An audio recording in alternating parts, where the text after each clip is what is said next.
My bad, I'm a little late. I was cleaning my fucking room and whatever. Like messy as shit in here. Oh, I thought you said you was cleaning your room. I was about to say, what the fuck happened to you? My room? I thought you said room. I'm a little confused. Wait, are you saying wound or yes. womb? Womb. Oh, okay. I know you're not cleaning your womb. If you're cleaning your womb, we have to have a serious discussion. And why I have never been inside of your womb. I just want to know. We just have to have this discussion. This is a discussion. What the fuck? Just like every discussion we're going to have today on this podcast. Like the one about, Saw. Yeah. That was a good match. How did you saw that match? Oh, okay. Like I know the fucking segue. Did you see the fucking clip?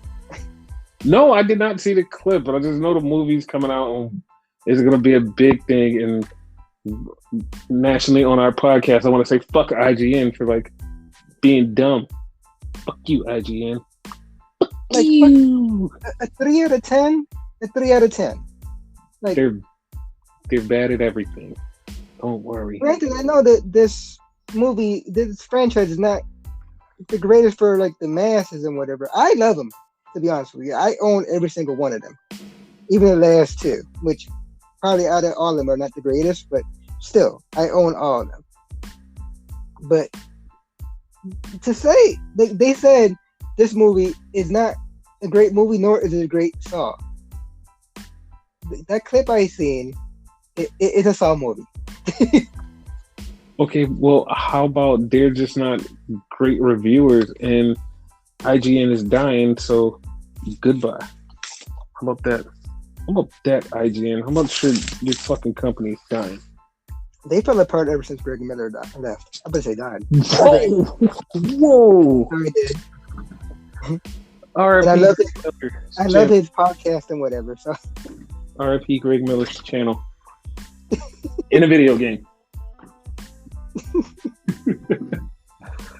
Yeah, I wouldn't want nothing bad to happen to him OOC. Nah. Congratulations to him because he just announced not too long ago that he's having a kid and all that. So yeah. Oh, congratulations to him for having 2 kids. Congratulations. Oh, I don't think he wants twins. Oh, I was talking about the podcast. Oh, okay. And then the baby. Not the baby. Let's go. I have no idea. Don't fucking hit me up on social media. Be like, yo, little baby doesn't do that. I have no idea. I have no idea what the baby is. Not the mama. That baby? No, wrong baby. Okay.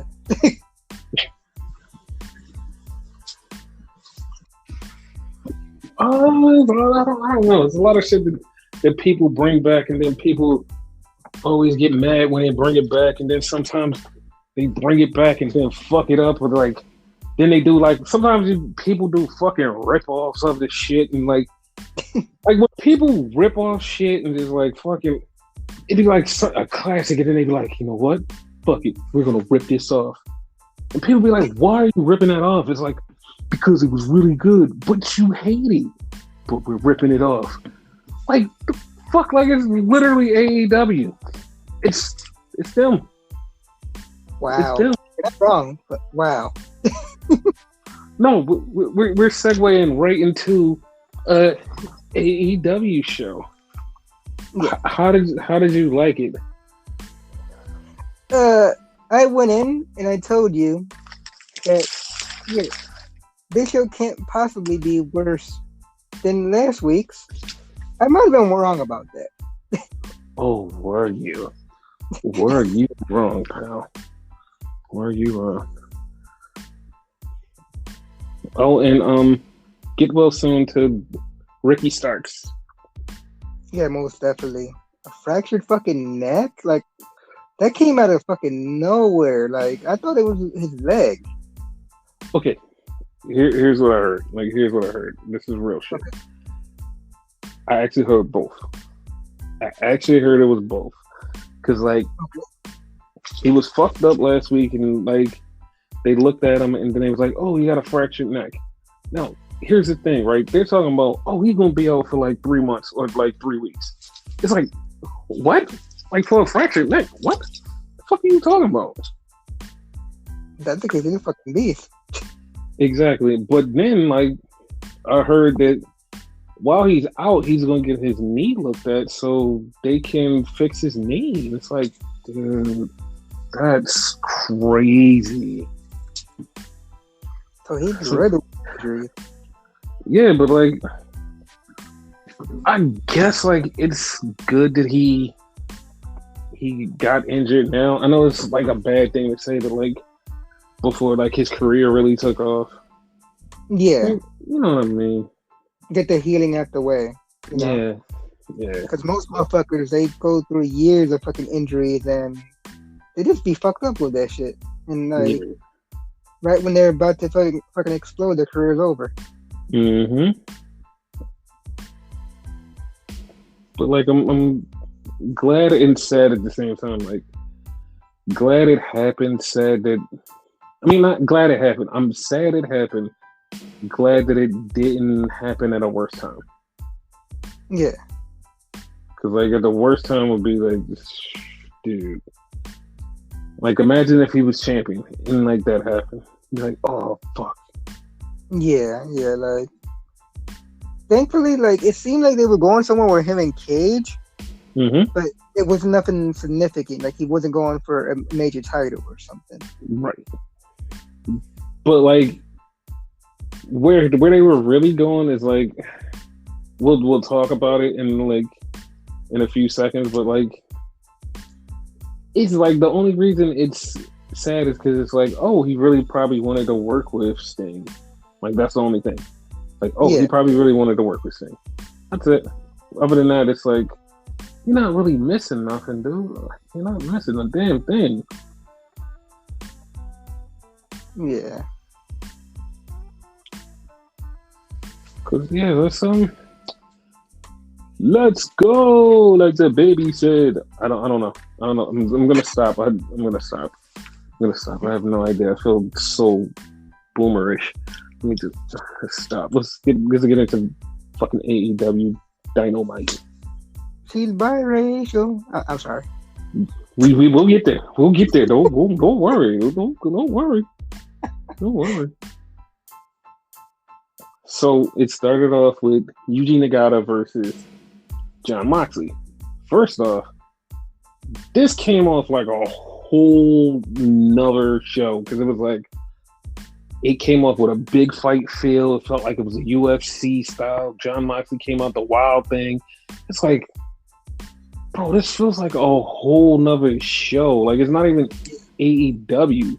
It's like a whole nother fucking show. I actually like this match. This match was fucking great. From beginning to end, yeah. Yeah, and like my love for New Japan will never die. It's just like this was a great New Japan match. And of course Moxley won because there was no reason for him not to win. Like another cool thing which nobody fucking pointed out because nobody knows who Ren Narita is. Nobody said, oh my god, Ren Narita is Yuji Nagata's young boy. No one said that. No one fucking said that because no one knows who Ren Narita is, and that pissed me off a little bit. That pissed me off a little bit. I was gonna say, not too many American wrestling fans understand the term young boy. I think they explained it once in AEW during the feud between Miro and what's his name, Chuck Taylor. But other than that, I don't think the masses know what young boy means. Yeah, the Bucks tried to do it when they tried to make Darren Drozdov, I don't know his fucking name, Dragon Boy. I don't know his name. Not the real Dragon Source, Dragon guy. Fucking Dragon. Fuck Brandon Cutler. God, they made him a young boy. Yeah. Yeah, that's the last time they fucking brought it up. But yeah, like they had a really good match, and Moxley kept the title, of course. And then we went into regular Dynamite show. Yeah, so after that, that's where the show fell apart. So Yeah, because like we had an interview with the Inner Circle, and they cut a promo in like Chris Jericho was injured and he's not going to be here. And Santana is in jail for stabbing MJF. Motherfucker, he's sick. He's sick. He's sick. Like he's not like he doesn't even have the Rona. He's just sick, and he's just got like a little like fluid shit. And he didn't want to just him being considerate and being a good human was like, yo, I'm not gonna come down there because what if I give somebody something and then like they catch something else? That's a good human. Good for Santana. Santana's great. But yeah, he's out. Yeah, for a second because I thought you said Jericho. No. Santana is the one who's sick. Okay. Santana just like stayed home just to get himself together so he couldn't infect anybody and everybody be like, what's wrong with him? He got the Rona? No. He was like, nah, I'm just gonna stay home. Yeah. So he was being considerate. I like that. Good for him. I respect that. And then we have the most best, greatest, genre-defining, life-changing promo from Cody Rhodes. It changed everybody's life. And I was at the end of this promo, dude. I was standing up and I was cheering too. I was like, yes, Cody, yes, I agree. Let's go. I was the baby. I can't even stand up and I stood up. Man, dude, it was so moving and just like great and biracial. It was so good. She's biracial. And if you guys don't know, I'm being fucking sarcastic because this dude is a fucking piece of shit. He's a fucking piece of shit. And I swear to God, everybody that was fucking, oh my God, he's like, he should run for office. It's like, you are a fucking degenerate, smooth brain idiot. Did you fucking think that for 1 second that this son of a bitch is literally fucking, oh, you guys are fucking, like, you smooth brain degenerate idiots. I swear to God, like all of you that was like, oh my God, it's so good. It was like the greatest promo ever. I hate you all. Like, I don't mean like one of those random where I just fake hate you. It's like, no, I really hate you because you did not hear this promo. You didn't hear what he said. Like, you didn't hear what he said. Like, he literally was just like, it was an All Lives Matter promo. And he tried to make it All Lives Matter, and then at the end he talks about his biracial daughter, and it's like, bro, like you just made this an All Lives Matter situation. Like you, like we even talked about this last year during the Black Lives Matter thing. We said, screw them, because they keep doing the All Lives Matter bullshit closely, and I mean Cody and Brandy. They kept doing the All Lives Matter things, All Lives Matter thing, and it kept pissing me off, and I kept saying, I'm not going to talk about it. Then you bring it into a fucking promo, and then you act like it's so, like you're changing the world. Blacks and whites. What? Whoa, blacks? Like, hold up. Blacks? Blacks? Like, this is 2021. Blacks? Like, yeah. You a Caucasian / Cuban. Blacks? That's the key thing. That's the key thing. He's trying to be like this like white boy and whatever. You ain't all the way white, my dude. Like, you know, technically you're one of mine. So yeah. But if they don't know, they don't know. Yeah. That's the way he's keeping it. If they don't know, they don't know. I'm not gonna tell anybody I'm Cuban. I get passed for white. I'm white passing. No, my dude. Don't go in there and say whites and blacks. It's 2021. We have escaped being called blacks. When white people call us blacks, it is racist. If you said African American, bro, if you said African American, I'd have been like, okay, I'll give you a pass. You said blacks, and that immediately threw up 99 red flags for me. And it's like, whoa, Or like, because you're feeling what he said, right? I caught on to what he didn't say, right? He said blacks. Had he not said blacks and said black people, he negated the word people. Because no matter what color you are, your race, gender, whatever, we're people. Yes. He used that word. That's a really important word. My opinion. Yes. And he defined us as blacks. And like that was a red flag. And everything this motherfucker said after that was, this is a Trump speech. This is a Trump speech. This is something that Trump would say. And I know we probably have some Trump supporters who listen to us, but like, if you don't know what side of history we stand on, then I think that you have been sorely misled to this podcast. Sorry for making this political, but literally Cody made it political. And for everybody who says, oh, I don't like politics in my wrestling, you literally stood up and cheered for this. Exactly. I don't like politics in my wrestling. This is political. This was a political speech. This was done by somebody who is just like so tone deaf to the whole world. And then your wife is also tone deaf. I'm going to show this promo to my daughter because it changed my life. It's like, wait, what? Like, maybe you didn't hear, or maybe you're so whitewashed that you did not hear. She is a lost person. Like, she is a lost person. She's lost.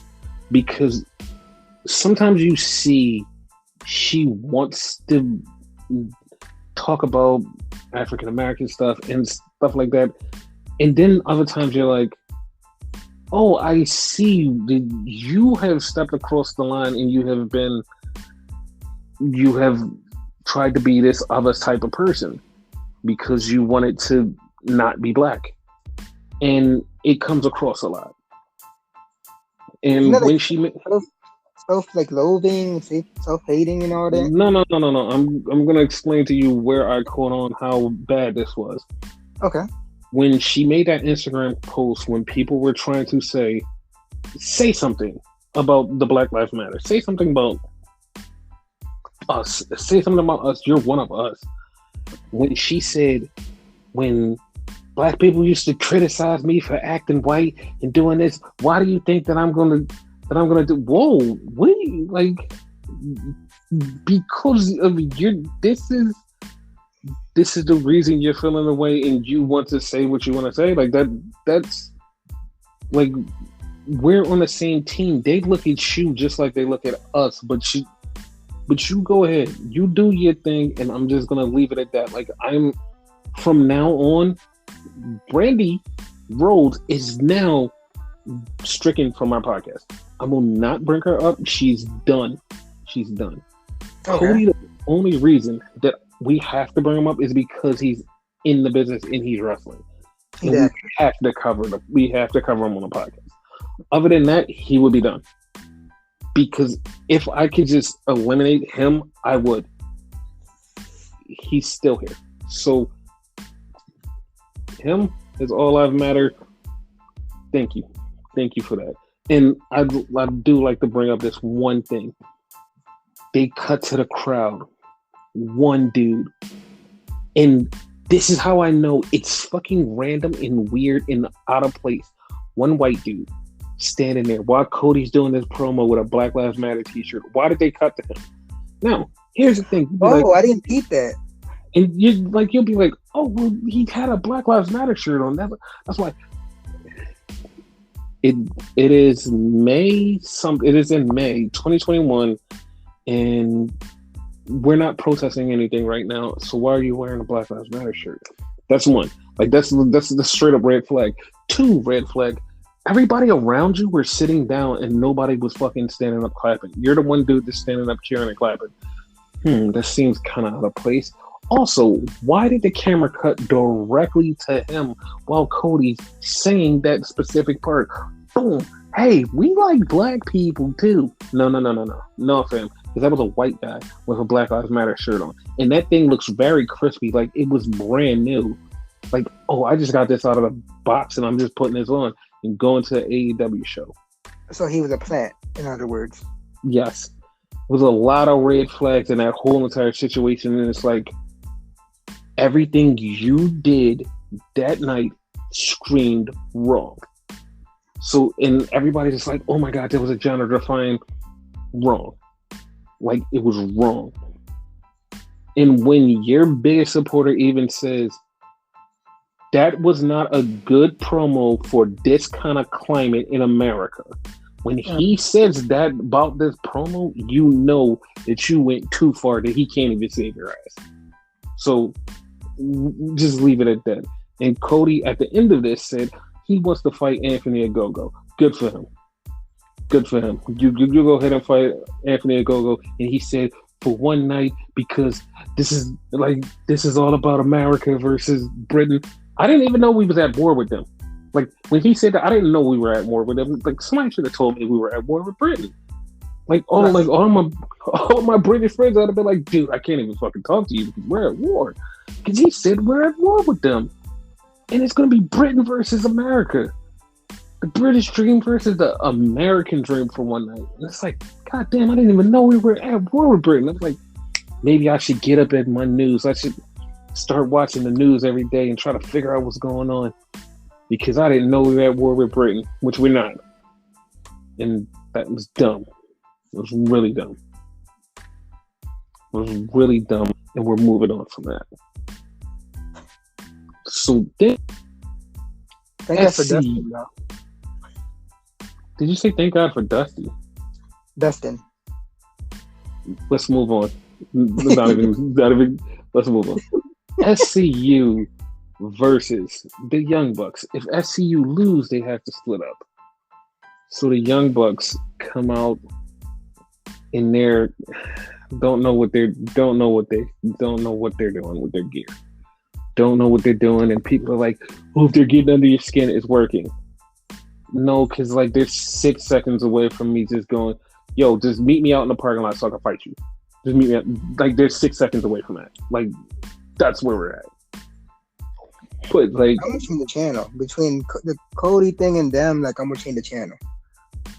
Yeah, but we have a podcast and we have people who actually listen to us, who care what we think, and I appreciate you people. Like, you're very much appreciated. So they have the match. The match is going good. Then they throw Christopher Daniels into the outside, and his head is laying on the turnbuckle, and Nick super kicks him. And the next thing you know, he's super bloody. And Renegade goes, dude, that's fake blood. Because it looks like extra fucking thick and extra fucking red. So I'm like, that can't be real, right? Like, what the fuck? It was real. It was real. Yeah, because as soon as he said that's fake blood, I saw him turn around and it started pouring. I was like, no, that's real blood. He's like, that can't be. He's like, look, it's too much. Like, I'm like, that's real blood. And it got so bad during the match, like, Christopher Daniels, I don't know if he was faking this, but like, I don't think he was faking this. Like, during the match, like, he literally got woozy, and it's like, okay, like I kept saying, like, halfway through the match, was like, we need to cut this match off. We need to stop this match because he's bleeding too much. We need to stop too much blood. And he just kept bleeding. He bled over everybody in the match. Everybody in the match. Like, literally, like, Nick, Matt, even fucking Christopher Daniels. I mean, not Christopher. The other dude, what is his name? Frankie Kazarian. Blood all over him. Well, that was blood all over Christopher Daniels, too, though, so... Yeah, he just kept bleeding. They got to the end, and, like Christopher Daniels makes a comeback, and then the Young Bucks have him in the ring, and Matt Jackson looks at him and goes, I'm sorry, I love you, and then super kicked him. And Renegade said, I'm out. I said, no, we gotta stay here. He's like, nope, I'm out. Keep in mind, I didn't leave. It, like Viper said, like, this, we do this for y'all. So, yeah. Yeah, lucky I like y'all. Yeah. and then he kicked him. Christopher Daniels kicked out. Then they did a little bit more. They used a hairspray on him, blinded him, then a BTE trigger, and SCU is done. And just as we're about to see SCU have this embrace for the last time, they cut to the back where Moxley and Kingston are just destroying the Young Bucks dressing room. Okay. All right. Like, no moments. Like, there's no moments like in AEW. Because somebody YouTube. No, because somebody said like last night was like WWE makes moments, AEW just makes stuff. It's like, well, yeah, because like that was a moment. Like even I wanted to see it. Like, because I was like, okay, what if he turns on? What, like, no, he hugged them and then like we're going. But what? Okay, whatever. So Christopher Daniels looked like he's done with wrestling. So that might be a thing. Yeah. Now, do you think he's like done with the wrestling business, or he just gonna probably work in the back? No, he's working. He's actually been working in the back, so he's just gonna keep doing that. Oh, okay. But, so then we have an interview with Christian Cage, and he's talking about Team Taz and him wanting to fight Team Taz, and Evan Bourne shows up, and it's like, okay, or Matt Sydal. My bad. I wasn't gonna correct you. So Matt Sydal shows up, and Matt Sydal challenges him for next week, but then we find out that it was supposed to be Ricky Starks challenging him, but Ricky's facing injury, so Ricky's not gonna do it. So that's the match for next week, and they both said that they're gonna be in Casino Battle Royal at Double or Nothing. So that's a match. When is Double or Nothing, by the way? May 20th. Or 29th, one of them. So then we have the match for number one contender at Double or Nothing. So it's Pac versus Orange Cassidy. They do a little funny Orange Cassidy back and forth. The match gets going until Pac super kicks the fuck out of him and then suplex the fuck out of him and knocks Orange Cassidy the fuck out. Like, Orange was like knocked out to the point where the referee was like, yo, fuck it, we gotta stop the match. They stopped the match and Kenny ran in and knocks out fucking Pac. So then they turned it into a three-way. So it's gonna be Pac versus Kenny versus Orange Cassidy. Wrestling companies do love their three-ways. I'm okay with it because this is like the first male not male female, but male three-way that they did. Like they did this, they did a tag team one, but they never did a singles one. So we'll see how this goes at Double or Nothing. Yeah, should be good. All three of them are good in the ring. So yeah, they're good in the ring. Then we have the Young Bucks and the Good Brothers in the back. And the Young Bucks, like, I didn't hear this at first. I had to watch it over again. And Renegade told me exactly what was said. They came in and said, "This is our temple. This is where we pray at." It's like, did y'all just bring Christianity into wrestling?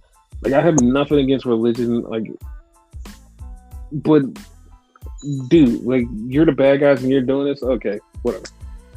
And like they basically challenged Moxley and Kingston to a tag title match, which we had been saying on a podcast for weeks. It's fine. That was another thing that kind of pissed me off. Like they made Christianity part of their gimmick. You know, yeah, dude. Like, that's not nothing to. I don't know if this is a word, but gimmick-eyes. You know? Yeah. That Listen, kind of I respect everybody's religion, and like people take that shit, like some people take that shit really serious, and they're like they will fight over it, and like I feel like if you're actually a real Christian, like you don't do shit like that. But Exactly.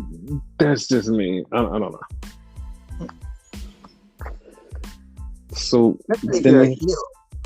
Go ahead. I mean, yeah, it's fine. It's fine. We'll move on. We have Hangman Page with the Dark Order, and Hangman challenges Brian Cage to a match, and he says, "If I win, I win. But if you win, it's double or nothing." So this is funny because like Silva did the thing that I do when you mention the name of a pay-per-view or something in the show. He goes, "He said double or nothing. He said it. He said it." Yeah. I like my funny. Yes, it was fucking hilarious. You gotta love Silver. Yes. So we had the Pineapple Pinnacle show up. Pineapple. And the Pineapple shows up, and they come up with all of these girls, and it's really fucking hilarious. They come up with all these girls holding each one of them, except for Cash and Wheeler, because they're holding each other. They're like, "No, man, fuck that. No, we got wives at homes. Fuck you." And like, it even one point where like somebody was talking about all the girls there, Dax goes, "Nope, I'm married. It was totally the one talking about the girl. Yeah, then Cash was like, "You know what? I got somebody at home too. I'm not gonna say anything," but it was fucking hilarious. Shame on you, Spears. Shame on you. Hey man, it's perfectly fine. She doesn't work anywhere. She'll work with you soon. Yes, she will. And then, as they're talking, we hear this horn beeping, and it's the Inner Circle. Wait, wrong person. Yeah, wrong show. Oh. And then they pull up, and like Jericho's supposed to be hiding in the back of this truck, but like you clearly see him like 11 million times moving around in this truck. And they pull up, and with the weakest jet stream, they challenge the Pineapple to a rematch. So the Inner Circle sprays them with hoses, and it's like, oh, they're doing the milk bath / beer bash from WWE. But it's like weaker in garbage here. So they do all of this to get the Pineapple to say, "Hey, double or nothing, Stadium Stampede Part 2. All right. That's the match. Yep. Then we have a backstage interview with Britt Baker. And Britt Baker's talking about how Sheeta broke her nose last year, and Sheeta created a monster, and the monster she's created is going to take her title. And like, been saying this for months, years, Britt Baker should be champion. It's going to happen to double enough. Hopefully. Then we had Thunder Rosa versus Jasmine Allure. I have no idea who Jasmine Allure is, but I do want to stalk her Instagram very frequently. But yeah, Thunder Rosa beat her in like 10 seconds, and it made me think, okay, Britt Baker's definitely winning the title, and Thunder Rosa is going to be her first challenger. I can see that. Yeah. Like reignite their feud and shit. Mm-hmm. So they start running down matches for double or nothing. Hangman Page versus Brian Cage, Hikaru Shida versus Britt Baker, the triple threat match, the Stadium Stampede match, the A Go Go Go and Cody Row. Cody Row. So like, and then we're gonna have the Casino Battle Royal, the tag team title match. So right now that's 7 matches. That's 7 matches already. And then we had a Jade Cargill promo. And she just was standing there looking great as she does. And she was talking about the guy who was MJF's manager for like 15 seconds trying to manage her. And she's like, no, I'll pass. Like, oh, okay. Then we had the main event. And the main event was Copy Pasta. The Copy Pasta main event. And I know people are like, wait, why is it Copy Pasta? Remember when Cody had that long title reign and he was winning and he was defending the title, going up against everybody. And then he met Brody Lee and destroyed him and took the title and just left him decimated and left him laying. Well, it's Copy Pasta because the same thing happened. Darby Allin has been winning and beating people up, and then Miro just comes and just destroys the shit out of him. Yep. It's like literally the same recipe. It's like you guys didn't even go, ooh, let's change it up. No, it's strictly Copy Pasta. It's like, why? Like, why? And it's like, there's a million storylines that you could go with, and this is the way you go. And it's just so, like, I don't know. It's just so dumb. So dumb. But, like, winner and 2-time television champion, Miro. And during a match, like, Ethan Page and... What is his name? Scorpio. Beat the shit out of Sting. So, it's going to be Sting and Darby versus Ethan and whatchamacallit. And also, we're going to have, because he came out at the end, Lance Archer versus Miro for the title. That's going to be an awesome match. Yes, it is.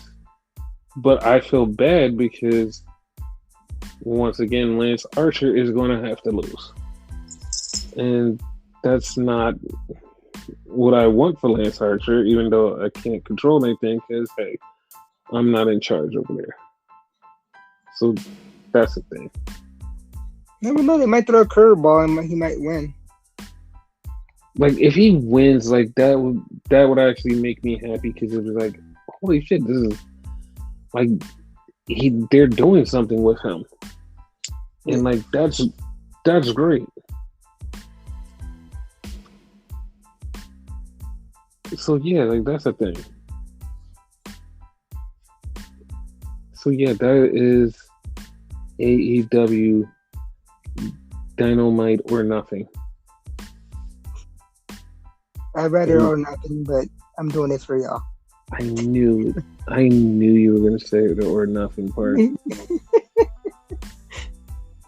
Yeah, I knew that. Like I felt that coming. I was like, he's gonna do the or nothing. So yeah. I love the We Are Wrestling community. So yeah. Yeah. Like we are a good community. Yes. So yes. So that was a thing. Mm-hmm. That was a thing that we had to watch and sit through and be a part of for no goddamn reason. But yeah, like, and I know somebody's out there. What? The good thing about it, though, we only had to sit through it for 2 hours. There was another show we had to sit through 3 hours. I know. But it's perfectly fine, though. It's perfectly fine.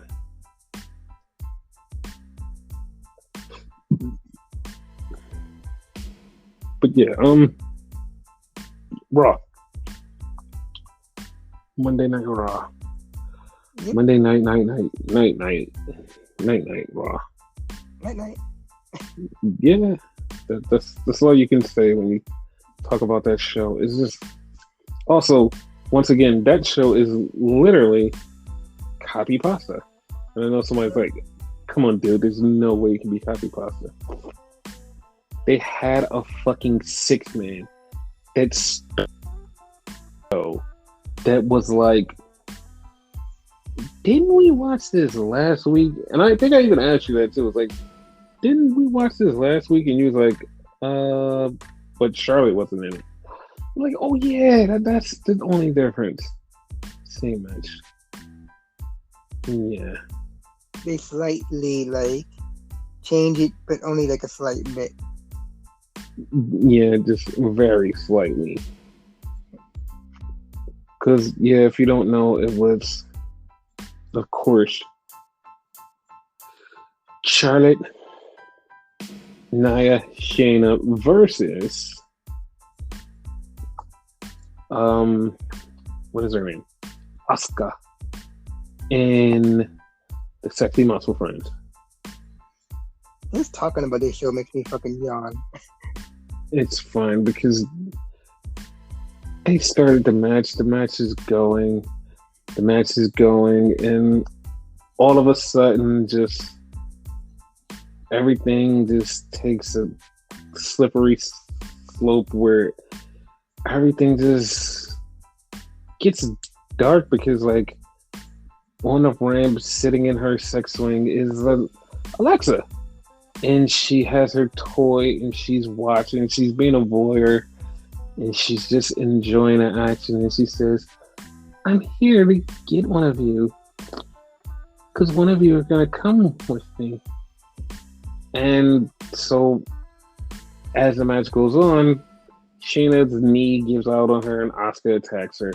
And everybody goes, oh, it's definitely Shayna. She's going after Shayna. But even I tweeted this out, was like, Alexa's going after Asuka, and Asuka's going to lose that match at the pay-per-view because of Alexa. And everybody's like, no. She's going after Shayna because she put a tax on Shayna. Dude, it's Asuka. Like, I'm telling you, it's Asuka. And when a pay-per-view happens and something happens to Asuka because of Alexa, don't say, oh my God, I didn't see that coming. You saw it coming. We all saw it coming. And they're going with like a demonic gimmick for her. So she'll go after everybody. She don't give a fuck. But like it's gonna be after. But like the whole cursing and hexing thing, like she'll go after fucking Charlotte at one point. Like if she didn't attack her during the pay-per-view, Asuka that is, she's gonna get everybody little by little until she gets Asuka. Yes. And so that brings up a point. Okay. That Bray Wyatt is dealing with some mental issues. Some really bad mental issues because of the death of Brody Lee and people saying really horrible things about The Fiend. And like, it's making him sad. And he's just like, he's in a bad way. And it's a really bad thing. And I'm kind of sad about it. And it's like, it's really weird. Like, cause the way he said some of the stuff that he was saying, it was like, it didn't sound too good. It didn't sound like, oh, this is I'm getting better. It was like, this is kind of a cry for help / like, I don't know. It just seemed weird. And like he said, he loved JoJo. He loved some other people, and it was like, I don't know what this doesn't seem right. It doesn't sit right with me. His children and whatnot. Yeah, and then people are like, oh, I hope he gets better. And I'm looking at that, I'm like, the last time somebody did something like that, they didn't get better. They got gone. And like, I'm like, somebody please check on him. But everybody's like, nah, he's fine. So yeah, that's the thing to be worried about. Like as you're saying that, like I'm going onto his page right now. So not that I could do anything, but still. Yeah. But yeah, he was like, guys, remember that words that you say can hurt. And like, it's literally almost a whole year since the last time somebody used words to take somebody's life. And we don't want to see that same situation play out again. And like, I don't know where the line gets drawn, but like, it's like, I don't know, man. I don't know. It's a touchy situation. Don't, like, prayers for him, but like, yeah, don't know what to say about it. Yeah, I'm legit on his page, and I don't know what to say to him, like to show my love, but you know. Yeah, just like his post. Yeah. He's like when like you see how I got like with the last situation, like you telling me that like kind of putting me in my feelings, so let's change subjects. Yeah, so we get back to Raw, and the New Day are talking to Matt Riddle, and they literally say something that like I hope that manifests into something later on down the road, but like it like will be the easiest thing to work with, because they go, yo, they're like, did you and Randy fill out the tag team forms to be official tag team? You should have to fill out a tag team form. And it's like, wait, that never came into play before. And like, he's talking like, then him and Randy is like have a little interaction, and it's like, wait a minute, if that ever happened, and like, let's say Randy and Matt win the title, right? And then somebody brings up, hey, you guys didn't sign the tag team form, so you can't have the tag team titles. What? Like that's a rare random story that you could go with. It's like, okay, that would work.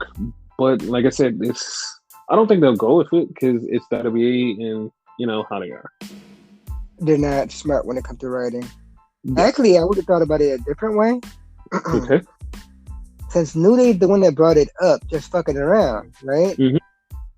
Come to find out that actually is a thing, right? Mm-hmm. So, like, their whole record and whatever will be negated because they're not a real tag team and they're taken away from them. That would be fucked up. That would be fucked up.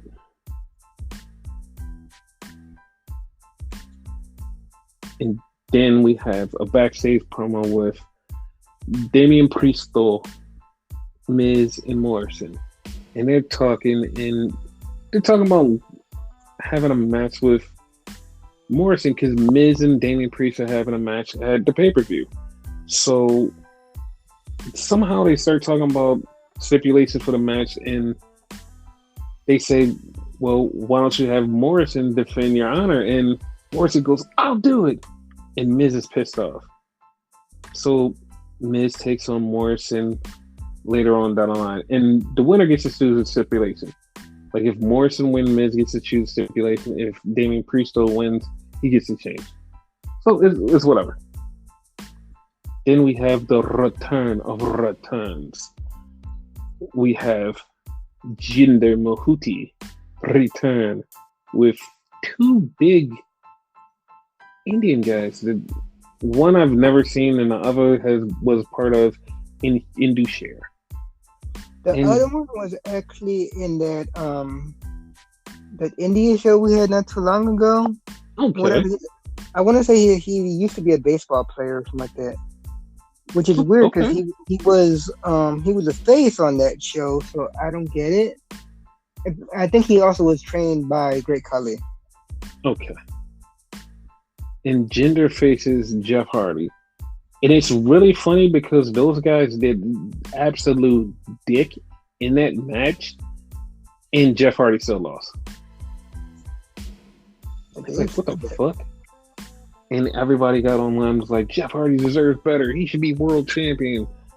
Yeah, but you don't like old people being champions, but you want Jeff Hardy to be champion. Great. Good for you. Good for you. Like, you're like the smartest wrestling fans we've ever had. Great. I mean, great. So then we have a backstage thing with AJ Omos and Riker and Elias. And they're messing with tomatoes. And then Omos grabs a tomato, which was fucking obviously cut, and he squishes this obviously cut tomato, and it's like, dude, are you serious? Like, are you serious? Like, he just could have just did a real tomato. Strong. You not strong. You got a cut tomato. That's why you're strong. Oh. And like, once again, this is another copy pasta from like last week. Same shit. Like, literally copy pasta. And after the match, the good guys won, and Randy RKO'd the New Day, and Matt Riddle's like, why'd you do that? He's like, yeah. He's like, that's my Randy. Like, dude, seriously? Cue the music. No music. And then like the freeze frame. You gotta have that freeze frame at the end too. Oh god. This is not a sitcom. Remember WandaVision? This is Randy Vision. Oh god. Imagine Randy Riddle. No, it's Randy Riddle. Randy Riddle, there you go. Randy Riddle. That's their new name. Alright, no. So Asuka is backstage beefing with Rhea Ripley. I don't know why, but she was beefing with Rhea Ripley for no reason. So then we have Sheamus versus Humberto Carrillo. That match ended very weirdly and bad because Carrillo did a sunset flip on Sheamus, and Sheamus fell on him, and Carrillo could not move his lower half. And they had to end the match. It was like, match is over. He's fine though. He's fine, but he's over. So then we have Renegade's favorite tag team, the Lucha House Dragons, cut a promo, and they're gonna be coming back soon. They're gonna wait for them. You can't be racist against your own people. Well, you can be. Look at Candace Owens. Is this a thing?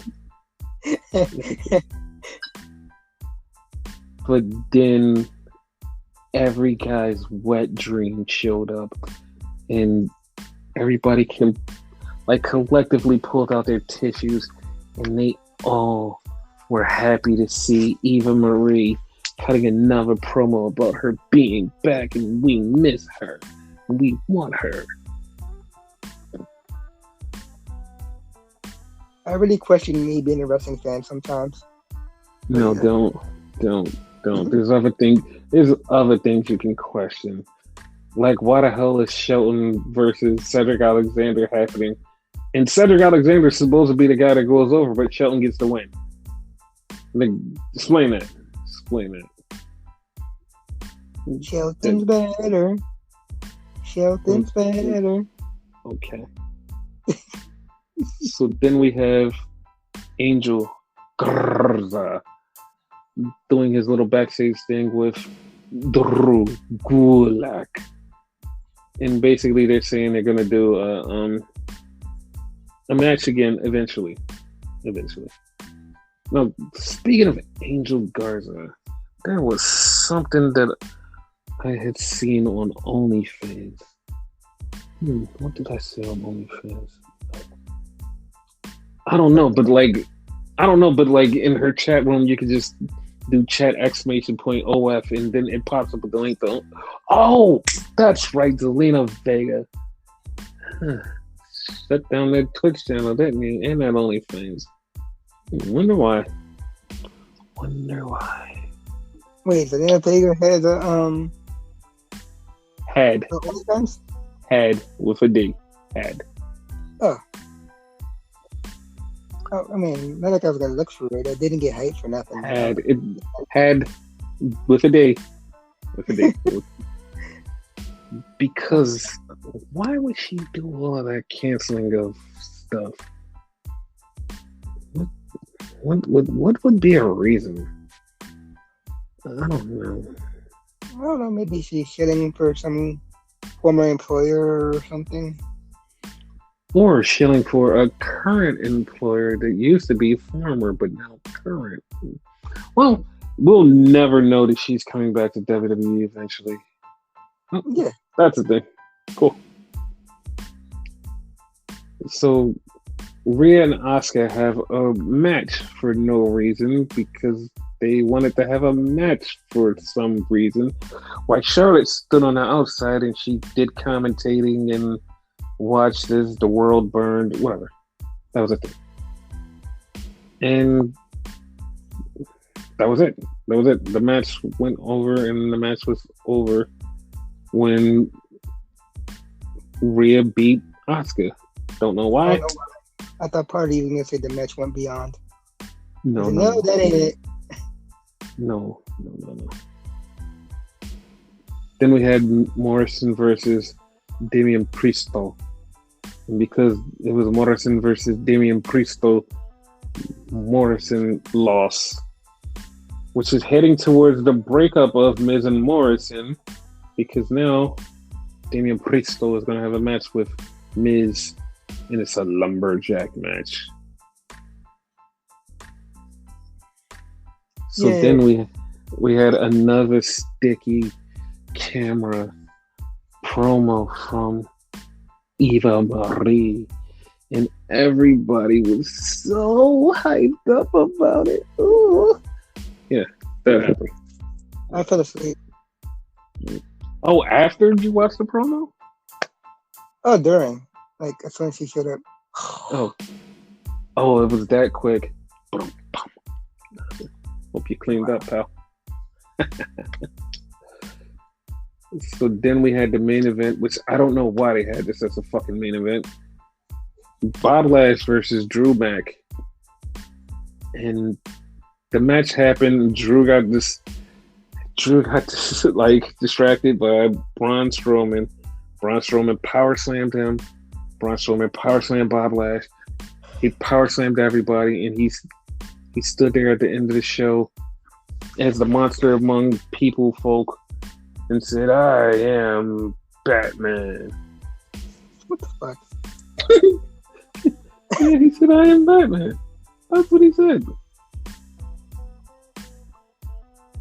So yeah, because he said, "I am Batman," that was a thing. So yeah, that was Monday Night Raw. So yeah. Yo, I just cannot get over the fucking. Why the fuck would the Raiders put a DJ booth in their new fucking stadium? Dude, like, that is super fucking awesome. I've never seen anything that cool in a fucking stadium. They did what now? They have a DJ booth in a stadium, like basically like they damn near have a nightclub in their fucking stadium. It's just like that stadium is fucking awesome, dude. Like, and they have a fucking nightclub in the end zone, so like when the players score a touchdown, they just go over there, like just fucking get their shit off. Like it's like it is the fucking coolest. Like it's the coolest thing. Like it's awesome. Like, dude, like that stadium is so dope, and like it holds like 70,000 fans. It's like fucking, like it is so awesome. Like I just couldn't imagine anything cooler than like the Raiders playing in Vegas, and like it just being like this cool thing. Like this, the Raiders in Vegas, and like everybody's going to Vegas because the stadium was like the coolest fucking, like one of the coolest stadiums, like next to SoFi Stadium. Dude, it is so awesome. Like that is one of the best things in August like you could ever see. It is like what like, man, I can't wait to see Brock Lesnar versus Bob Lash. Wait, what? Why did you say that? I said nothing. Why'd you say Brock Lesnar versus Bob Lash? Like, couldn't it be Brock Lesnar versus Roman Reigns? Like, why'd you say that?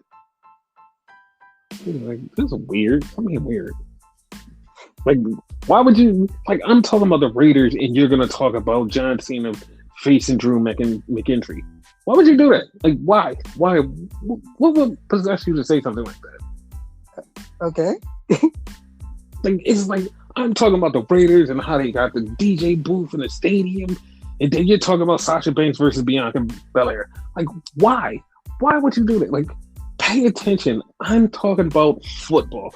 I'm not talking about Rhea Ripley versus Charlotte again. Like, dude, I'm talking about football. You're talking about SummerSlam. What does SummerSlam have to do with that venue? What does that have to do with that venue? Oh. Is it SummerSlam? Wait, are you saying that SummerSlam could possibly be in that venue? What? Maybe. What? I can't see. Yeah, that's probably a thing. That is probably a thing. And there's going to be a shit ton of fans in there. But I mean, it's not like that's going to be the first time we're going to have fans back in WWE. I mean, fuck, like, it's not like they're coming back over the summer. Like, in July? Like, that's a random date. Like, July 16th? Like, wait, on SmackDown? That's what you're saying? Oh, dude, SmackDown? And then that Sunday is Extreme Rules, and then Monday is Raw, and then we're back to fans as normal? The fuck? What do you mean? Nah. You're bugging. You're bugging. That's not happening, dude. Not happening. I'm just saying. Not July 16th. They're fucking bringing in fans. What? Everybody is vaxxed up now, and like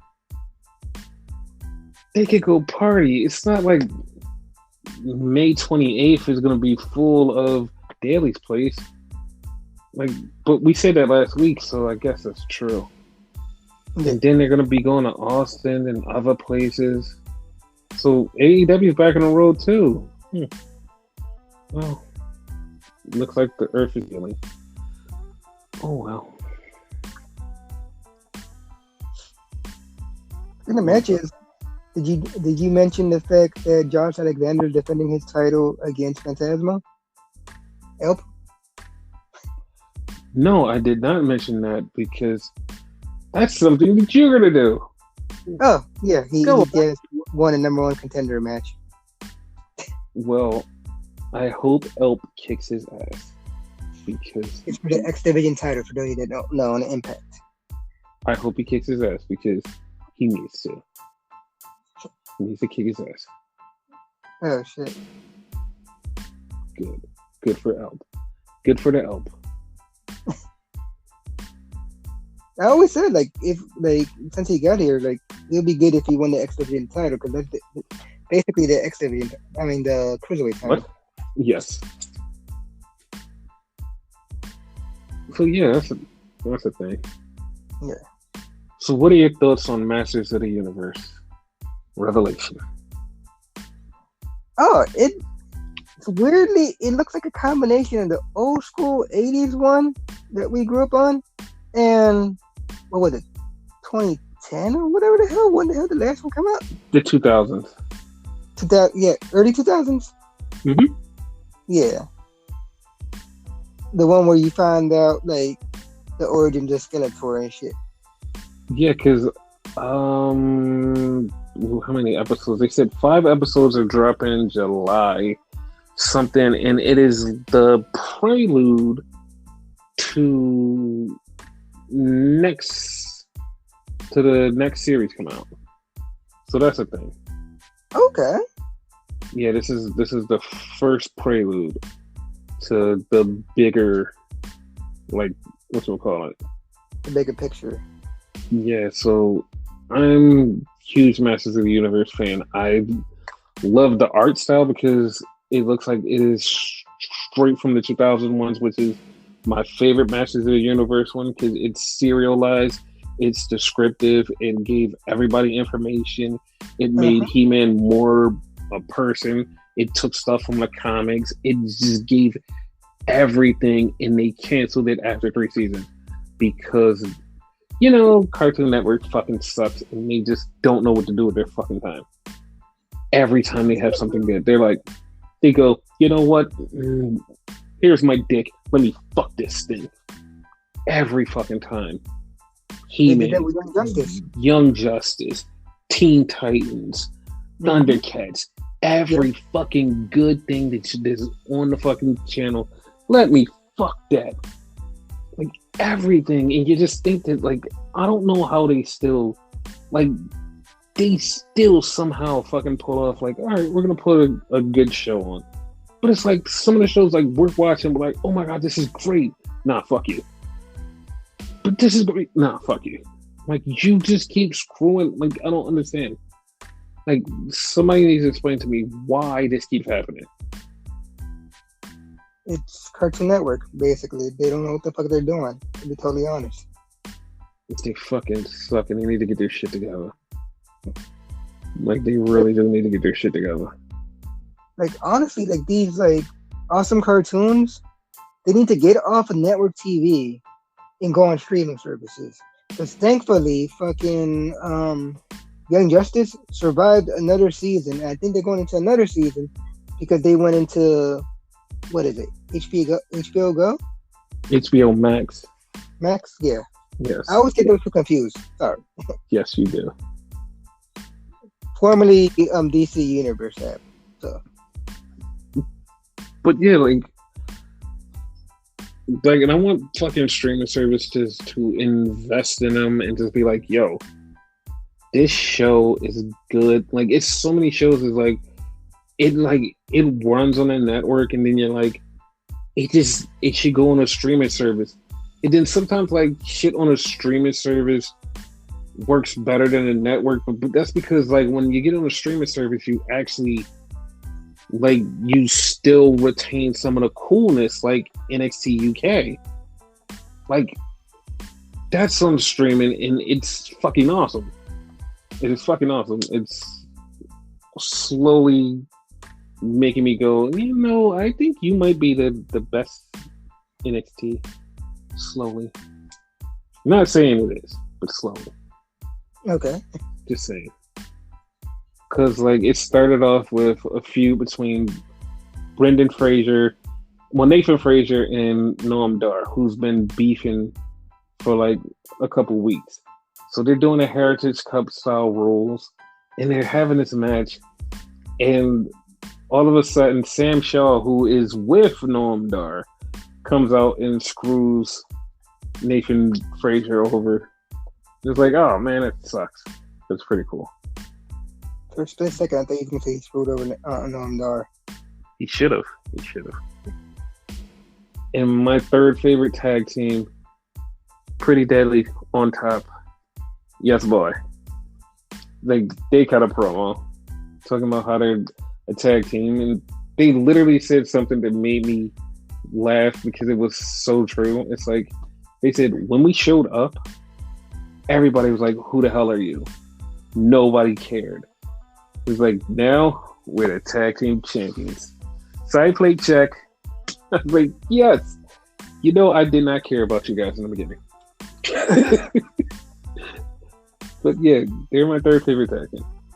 I only like them because they remind me of fucking vampires off the interview of a vampire. You know what? They do. They really do. Especially the blonde one. Yes. And so then they had Mitchell with Trent Seven, and he's telling Trent Seven, Mitchell. He was like, I miss Viper, and he was like, she'll be back, buddy. But I feel so lonely without her. And then Sam Gladwell, like, just starts fucking with Trent Seven, and he's like, you're an old man, you're a dad. And he just kept saying all of this shit that he just kept calling him old because, the narrative is people keep fucking with Trent Seven and saying he's old. And, like, he's not old, but they keep fucking with him and saying he's old. And he's getting madder and madder. And he slapped the shit out of Sam Gladwell. So that was good. So it was this guy, I don't remember his name, something Umir. And he's in the ring, and then all of a sudden there's this brand new music and everything goes black and white. I'm like, the fuck is happening? And it's subculture. And Mark Andrews come out and I'm like, wait, they have a whole new theme, a whole new entrance thing, and it's like, wow, this is actually pretty dope. and Mark Andrews winds up beating the guy, and it was like, okay, like this subculture thing is really dope. Like it's really dope. Then we have A Kid beefing with Tyler Bate. They're gonna have a match next week, and that's the thing. Then we have the gauntlet match, the women's gauntlet match. I didn't like the outcome of this because of the replacement, and it was weird to me. So it started off with Isla Dawn versus Millie McKenzie. Isla Dawn beats Millie McKenzie. Then she has to face Danny Luna. She beats Danny Luna. And then the replacement for Xia Brookside is Meiko Satomura. And I know everybody's like, wait, Meiko Satomura is really good. Why are you upset with Meiko Satomura? I'll tell you why in a second. Meiko Satomura beats Isla Dawn. And then she has to face Jenny. And something is different about Jenny. I don't know what it is, but I like everything that's different about Jenny.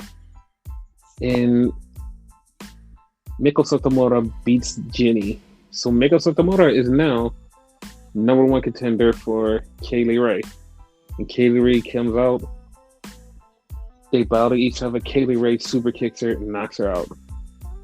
Now, why am I upset? Because they had this match and Kaylee Ray beat Meiko Satomura clean before. So now I'm like, why the fuck would they do this match again?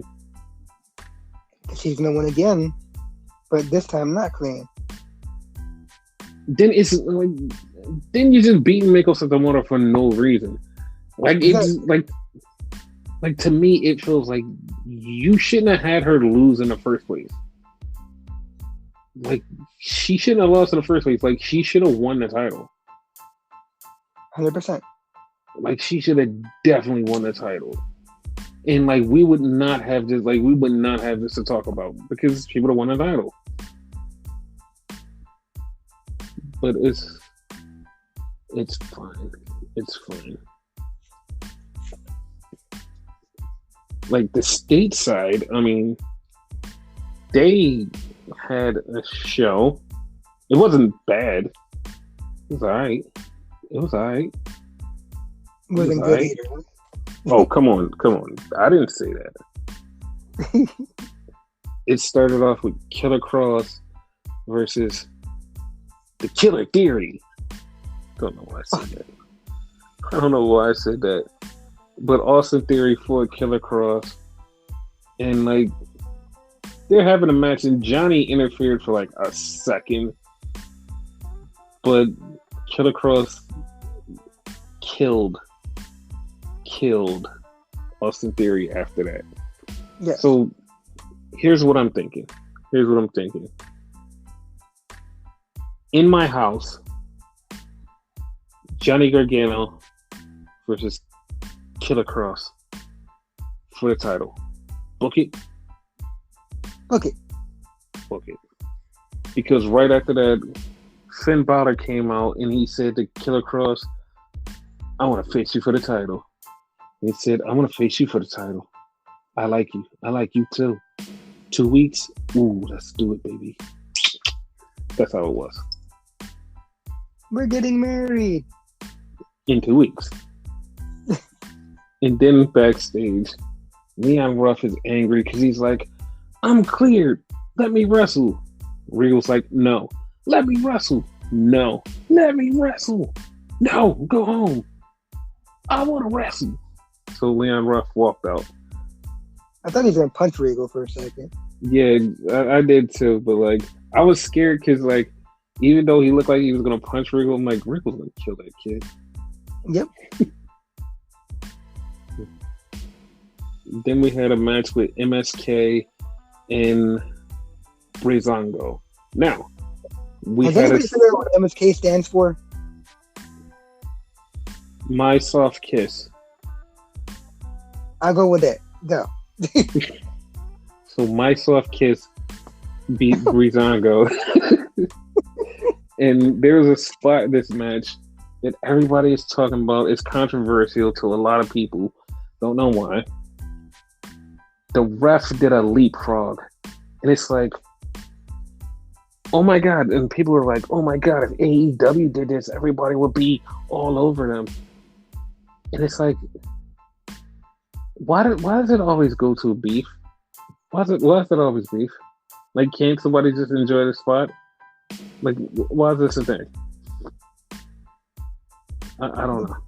The funny part, it's not even like a brand new spot. It's been done before. But it hasn't been done here. That's the problem. In NXT, yeah. Yeah, in WWE, period. I swear it's been done in WWE, but okay. Well, I mean, I don't think so. Yeah. Then we had Johnny. What? And I said, no, you might be. I just swear it was done in WWE before, but okay. Then we had Johnny go in Regal's room and said, I'm not fighting Bronson Reed. And Regal was like, yes, you are. I'm not fighting him. Everybody's just fighting with Regal for some reason. And like he was so mad. And then he just left. Pete Dunne came out and Pete Dunne was like, I'll fight anybody, bruv. I'm a man of the people, bruv. I'll fight anybody. And Leon Ruff showed up. And Leon Ruff put on a little bit of a match. And then he got beat up. He got beat up bad. He got beat up real bad. He got destroyed. Yes. So then we had the women's title match. Mercedes Martinez and Raquel Gonzalez. It was an okay match. I don't know why I thought it would be different or better or something. Like something was weird because I thought it could. I don't know. Like I literally don't know. Like it just felt weird for some reason. Thoughts? I honestly kind of figured it wasn't gonna be as good because I didn't like their promo last week. It felt bland. So by the promo itself, and mind you, both women could go, but for some odd reason, I knew this match wasn't gonna be as good. Okay. So then we have Bronson Reed get attacked by probably Johnny Gargano. Probably. Didn't they kick him out the fucking room? Oh, the thing is, I literally thought he left before. Like, I thought he was running down the hall when they came. So I was like, oh, probably Johnny Gargano, just like as a joke. I didn't remember that they caught him and kicked him out. I thought he was running out as they came down the hall. Here's the funny part. Uh-huh. They made it seem like it was obvious that it was him, right? Mm-hmm. But, right? Mm-hmm. It may have been LA Knight. Remember, because they was beefing too. Yes, that's what I'm saying. If he was if my mind brain remembers the right way that he was running down the hall, then it's a plausible cause that it could be somebody else. That's what I said. It could be Johnny Gargano. Because picture this, right? Johnny went to go attack him, right? Mm-hmm. But when he went in the room, he already was attacked. So he just standing there like, what the fuck? Then I guess somebody else came in and caught his hand in the fucking cookie jar. I'm like, you attacked him. No, I didn't. Yes, you did. He's knocked out. You're in here. That type of thing. He got framed. Okay. That could be a possibility. Okay. I'll go with that. And then we had the hit of the night. Hit row. Hit row. I totally forgot about that fucking game. Yes. And Hit Row is Swerve Scott. I almost called him Shane Strickland, but Swerve Scott. That dollar something about money. Yeah. No. Oh, my bad. Adrian, I call him Adrian Adonis. That's not his name. Shanti D. Adonis and B Fine.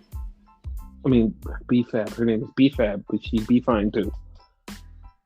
and they spit some raps about how cool they were, which they are, and they're actually a really cool faction. Really cool. Like it. Love it. I just don't like the name, and the music's kind of like meh. Yeah, the name is man is growing on me because of the song Hero. Yeah, it's growing on me. The music I love, and they're all rappers, so I like it. I like it. Also, like anytime you stick a like smoking hot woman in front of me, I'm just gonna say I like that thing that's there. I like it. So yeah, I like it. Okay.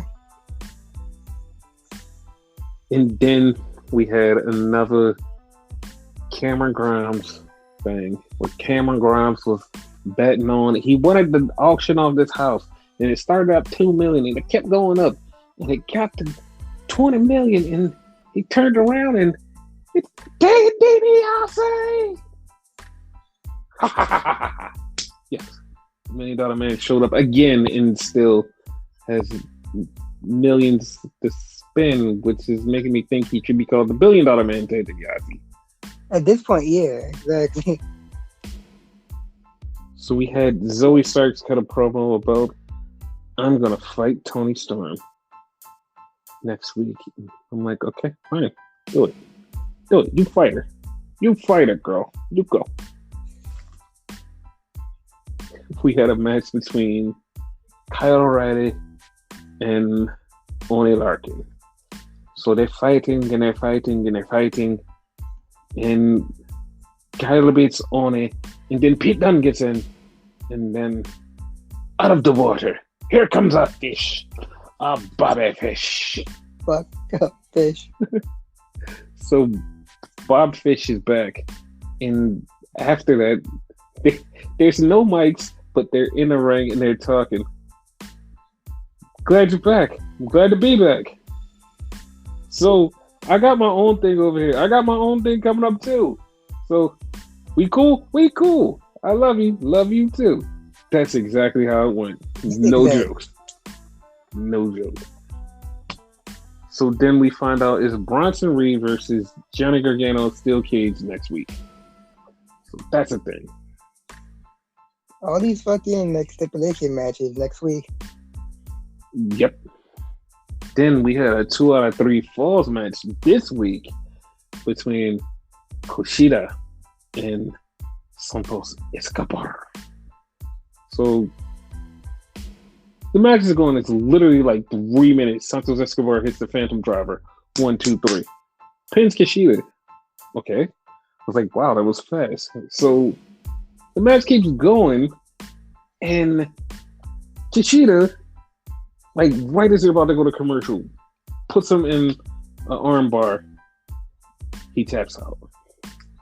So before I finish this, there's something that popped up that like it was a talk online for like hours, in probably like days, because when they came out, they did the little, sidebar of like accomplishments, and on Kushida's they said 6-time IWGP Junior Heavyweight Champion, which you noticed real quick.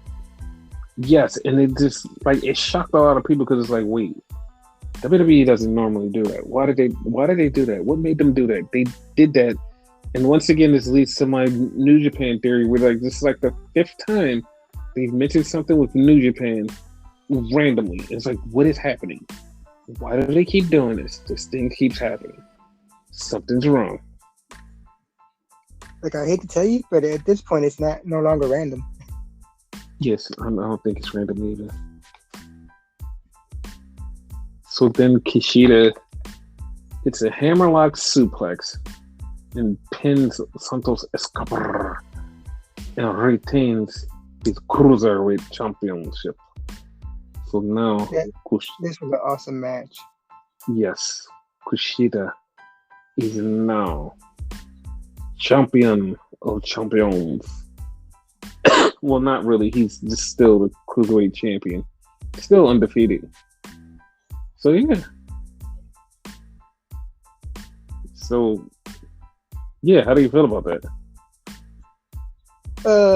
I was okay either way, because yeah, like it's Kushida, it's Santos Escobar. They had an awesome match.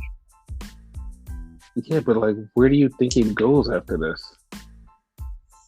I honestly don't know, because maybe what's his name? Bobblehead, the guy. Who the fuck is that? You know the guy who like busted Santos Escobar's fucking lip by headbutting him or whatever. He has a huge, massive fucking head. Oh, Jordan Devlin. Fucking bomb from the video game back in the day. Jordan Devlin. Devlin. Yeah. Oh, yeah. I would be okay with that. I totally would be okay with that. Yeah.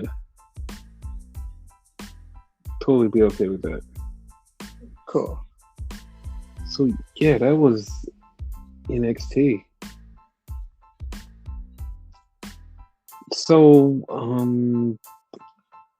what did you think about the Venom 2 trailer? It was okay. Like, honestly, I enjoyed parts of it that people seem to hate. I enjoyed the humor. Okay, like I didn't have a problem with the humor, but like, yeah, I don't know. Is this something off? I just feel like it's off. Because, like, spoiler for those who don't know the comic books and whatever, right? Fucking Carnage is Venom's son. He gives birth to him. Calling him because those are guys' names. So what do you call it? They're asexual, Yes. right? So I believe, like, the reason Venom is acting so silly in the fucking like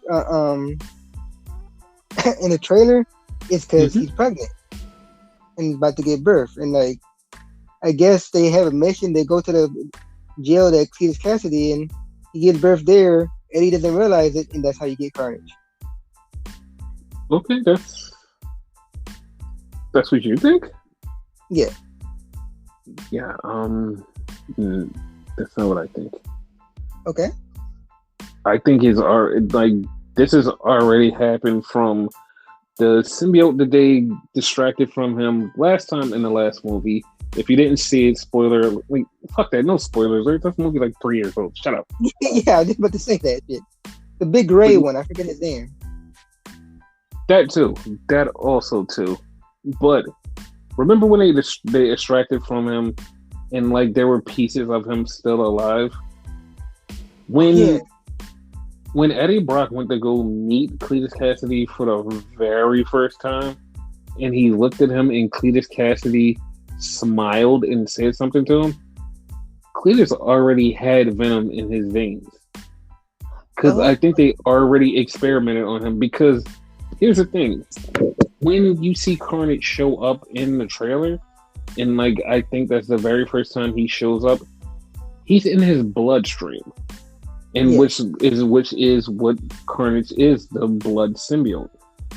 And he shows up out of his blood, which has me thinking, this was from the last movie. That's why this is. Got it. All right, cool. Is the Undertaker trying to put him to like death, and like he's like Carnage is in like the IV or whatever? Yeah. Bloodstream. Yes. Okay. So yeah.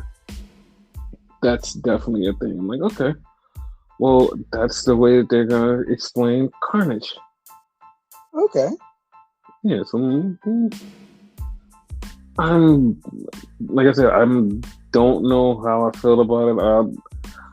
I'll watch it eventually when it comes to streaming services because I'm not running out to the movies. And speaking of that, like Shang-Chi is going to be in theaters for 45 days and then it's coming to Disney Plus. So if things keep happening that way, I'm totally on for it. Like, yeah. 100%. But like other than that, no. Like I'm alright. I never was a fan of like the theater experience anyway, so yeah. Yeah, like that's you. Like I will never get over the best adrenaline, like goosebump feeling of watching Endgame with people for the very first time, literally 2 days before it comes out, first time in the theaters with all of these people and watching these moments. Like when you see these moments and feel them with people who are feeling them, and like they just go, it's just, oh my God. When Captain America got the hammer and the theater just erupted, and then when everybody came back and like we had that cheer and everybody stood there and he was ready and he said, Avengers Assemble, it gave me goosebumps because that whole theater lost their fucking minds, dude.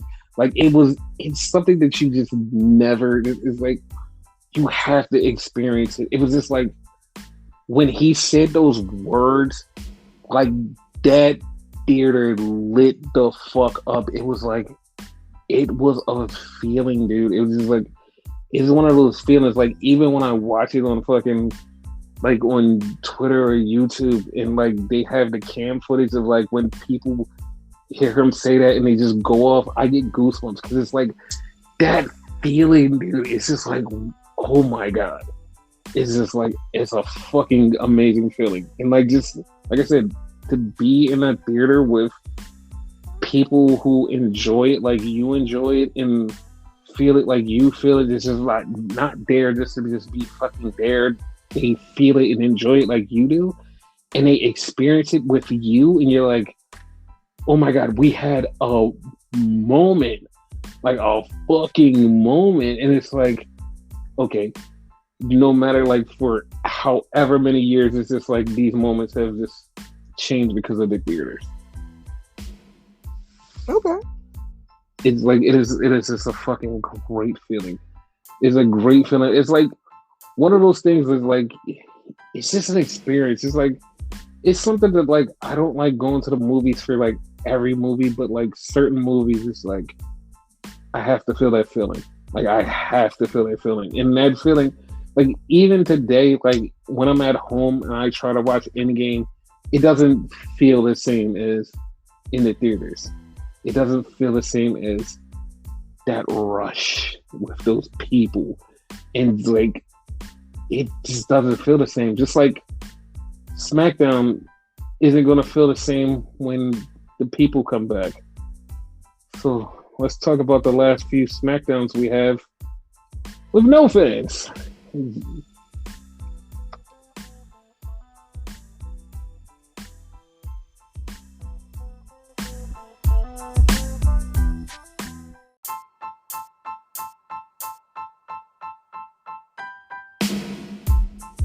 So Smackdownif was of a thing. It was a thing.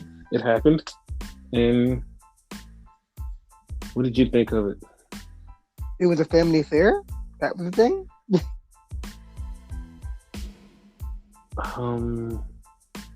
For whose family? Ha ha ha ha. Ha, you didn't say whose family, you just said a family. For who? A family of who? Of Usos. Wait, the Samoan connection? Yes. Wow. So let's talk about that show. So how did it start? Fucking Jey Uso, which I totally got fucked up for a second. Mind you, I could keep them and like cut them apart or whatever. Jey Uso's in the ring, and then he's introducing Roman Reigns and all that. For a minute there, it seemed like he wanted to fight him, but nah, like he was like the fucking head of the table, yada yada, like basically kissing his ass. And From there, Roman comes to the ring, and he like more or less scolding Jay, like you got to handle your brother. But we'll get to that. And then he got that's exactly why. That's exactly why I wanted you to talk about it, because for years you have been bragging about, I can tell them apart. I can tell them apart. You couldn't tell them apart. Go on. No, but that was only for a split second because the camera was far. Uh-huh. Now you definitely can tell them apart. Like if you pay attention, anyone can tell them apart now. Ooh, I know how to tell them apart. I can tell you. You want to know how I know how to tell them apart? How? One wears a hat. Boom. I mean, that is true though. You ain't wrong. Vindicated. I can tell them apart now. One wears a hat, the other doesn't. Wait, aren't I vindicated? Because I was the one that could tell them apart, no. And you said no one could tell them apart? I'm vindicated because you kept saying you apart, and I said no one can tell them apart. Then you couldn't tell them apart. Now I can tell them apart because now it's a different story because you couldn't tell them apart. Ha! I win. But it was only for a split second though. Anyhow, fucking then he got into Cesaro and he likes Cesaro or whatever, but he's gonna beat his ass anyway. And then like he went back to Jimmy, talking about Jimmy, and then Jimmy came out. Jimmy more or less said, "You ain't beating Cesaro." And he's like, "All right, Oos, like you think you could do it? Go right ahead, you do it." So the main event is not main event Jey Uso, it's main event Jimmy Uso against Cesaro. In the main event Mafia Showdown.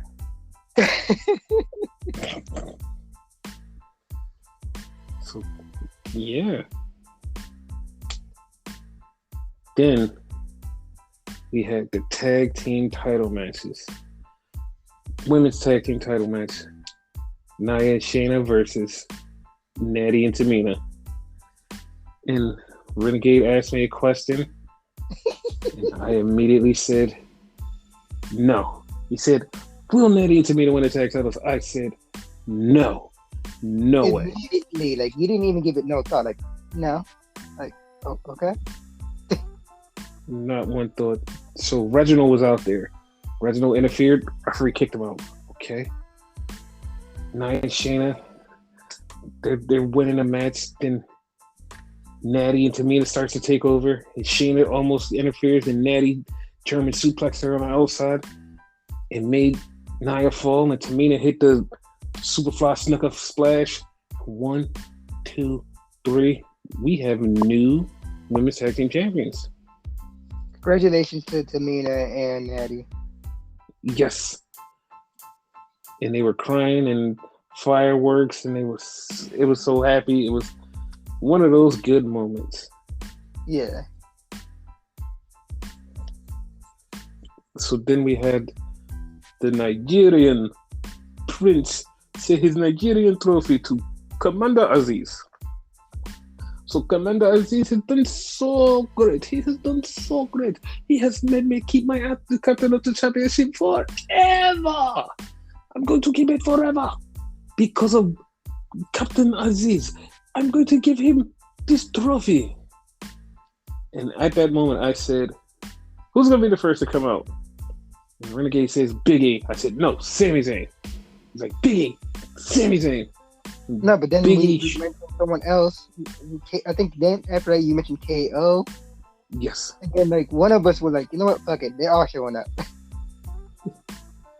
And I win because Big E was on the big Titantron, and the first person to show up was Sami Zayn. Ha! I won by technicality. Yes, I win.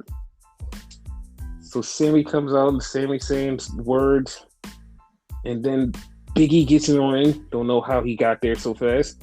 Right? Big E gets in the ring. He starts beating up Apollo. Then Kevin Owens comes, and it's just four of them. We go to commercial and we find out, not at the pay-per-view this Sunday, not at the big thing that's happening this Sunday, next Friday. Fatal 4-way for the Intercontinental title. Really? Like, what's even the fucking point? It's no point. I was mad. Yeah, 100%. Then we had a match with Renegade's favorite wrestler, Rey Mysterio versus Dolph Ziggler on a one-on-one match. Oh, you hate Dolph Ziggler? Oh, I'm sorry. Didn't mean to upset you. They had a nice back and forth. For fucking Robert Roode and Dominic Mysterio. Uh-huh. So they had a good back and forth match, and Ray beat Dolph. Ray beat Dolph with a roll up, an anticlimactic roll up. Did you hear me? Did you hear what I said? Yeah, really with it. But to be fair, didn't they have Dominic beat Dolph last week? Like I'm about to say, rude, but yeah, Dolph been losing. Like what the fuck? That's exactly what happened.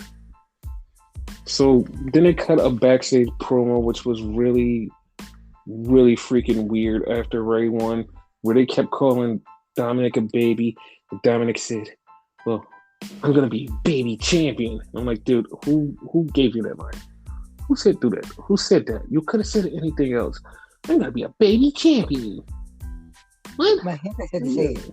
Hefe said to say it. We had this new backstage interviewer, don't know her name, interview Cesaro, and Cesaro said, "I'm going to be the champion." I just called her interviewer. Her name is Megan. Okay, Megan from Justice League. She was very happy to be there. Happy to see her too. Way to go, Megan. Hello, Megan. Anybody knows that joke? Like, yeah, you get cool points. So then we had Bianca Belair come out, get interviewed by Michael Cole, and Bianca spits some verses, and she's actually auditioning to be for Hit Row. That's gonna be a thing. Yeah. And then Bayley just starts laughing with her new annoying laugh. It's not really annoying, but it's supposed to be annoying. It's the thing about the laugh that's so weird is like the laugh is just so strong, but it just doesn't stop, and it's like it's not annoying. It's just weird because it's like, how do you have that same laugh for like 10 minutes? Like it's just like some people like make a laugh and it's like, okay, I'm gonna run out of breath soon, so I'm gonna stop laughing. Bailey just it keeps going. It's like, how do you do that? Like, that's amazing. And it's not annoying at all. Like there's a couple people in the company that have annoying laughs. She's not one of them. Yeah, she's not. It's just weird how her laugh can actually keep going. So she's like antagonizing Bianca, and Bianca said, "Well, at WrestleMania, you got pushed down by some Bellas while I was winning the championship." And Bayley got mad. So yes, we'll see what happens on Sunday. Then we had Shinsuke Nakamura versus Bartender Cabron. And Nakamura said before the match, "I'm a king, you're a king. Boom. One king enters, one king leaves." And Bartender Cabron beat Shinsuke Nakamura. He pinned him 1, 2, 3. But then Nakamura got up, kicked him in the face, and picked up this really heavy crown, and he put it on his head. So now he's the king. And that opened the door for something that everybody wants and everybody's going to be asking for. You know what it is? That too, but also King of the Ring. Yeah. We haven't had that in a while. It would be fun to have a King of the Ring. Yeah, it would actually. Cool. That way they could get rid of the gimmick for Corbin. Because I'm kind of tired of that gimmick. Well, finally Xavier Woods can get it. Yeah. Speaking of Corbin, like I actually like, as much as I don't like him and he bores me, I actually gotta give him credit for this match. Like he did good wrestling wise in this match. I think it was more because Nakamura was in it, but maybe, but like like he pulled off like a little something, like he pulled off like shit you don't normally see from him. So yes. I don't give credit to Shinsuke because Shinsuke's always amazing, so it's nothing new for him. It's business as usual. That's why I give credit to Corbin. Then we had a Tales from the Father. And Aleister Black comes in and he talks about his father.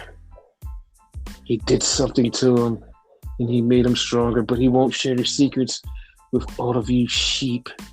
And he was talking, and then all of a sudden he had dark, evil, demonic wings. And it was like, oh, your father's the devil.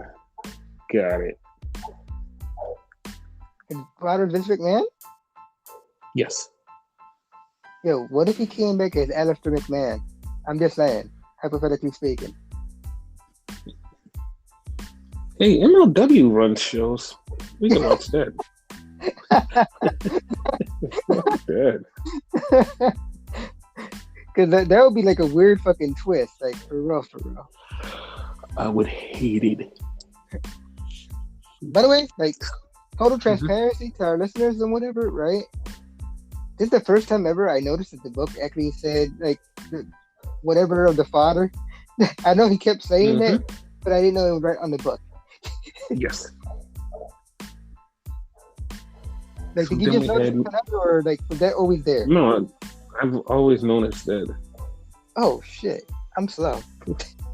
Yes, like 2 weeks ago, like I said it. But yeah.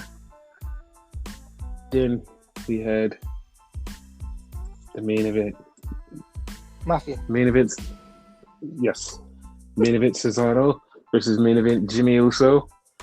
And it was a good match. Jimmy jumped off the top rope. We thought he hurt his knee. And then Jimmy just faked it. Like, he's like, no, it's a fake out. And then he beat up Cesaro. And Michael Cole said something. That's the Jimmy Uso we know and love. I'm like, wait, you love the cheater Jimmy Uso? Like, I'm confused, Michael. Yeah, we missed him. Like, okay. And then the match was going, and then Roman came out and beat up Cesaro. And he threw him over the table. I forgot what he said to him, but he said something really cool. He called him a bitch. No, he said, I run this bitch. I run this bitch. Period. And he fucked him up. And then Jimmy Uso was like, yo, I could have beat him. So him and Roman start arguing. Then they leave, and Jimmy Uso gets beat up by Cesaro while they're arguing with each other. Jay Uso, whatever. One Uso. Like, one Uso gets beat up. Jimmy has long hair. Jay has he has a hat, too. He's a hat, too. He doesn't wrestle with a hat. So Roman came back in to help Jay, and Cesaro beat him up. And then Cesaro kept beating up Jay. Jimmy came in to help. He beat up Jimmy. Then he just... And Roman wouldn't go in there. Jimmy was on the floor. It was like, go help him. Roman just walked away with his title. So that's the thing.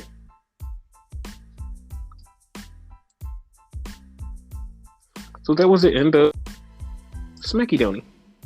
Yeah. What do you think this is going? It's going one or two ways, and I don't really see it going too much the other way. I see it. Jay and Jimmy are going to have a clash. I see that one way. They have a clash, winner, whatever. And I see Jimmy losing and being part of the bloodline. That's what I see. Okay. And like the other, just like nothing, Jimmy just falls in line eventually on his own. Because I don't really see him going against him. I see him falling in line. I just don't know how. It's either him and Jay are going to fight it out for him to fall in line, or he's just going to, over time, just be like, fuck it, I'm tired of doing this. I'm just gonna fall in line. Because they're not beating him up. They're just making him try to figure out who he loves more. And once he just figures out, I love my brother more, and if my brother's gonna be his bitch, I guess I'll be his bitch too. Like one of those ways. I don't see them. Yeah, I don't see them disbanding because like this has been a thing that's been in the works since October, so I don't see it breaking apart. I see them just running with Roman. Yeah. But if they disbanded, it wouldn't really like benefit the Usos. Exactly.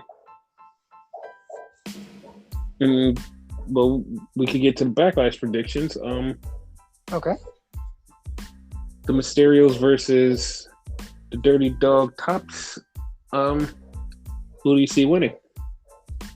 The Mysterios. Right. They keep having that the whole thing, oh, it'll be a first ever father-son tag team. WWE, like, yeah, they keep pushing it, so it may happen. Yeah, but I see it for a reason because I see them holding it, and I see the Usos coming after them and getting the titles from them. That's why I see that happening that way. Yeah. So yeah, that's the thing.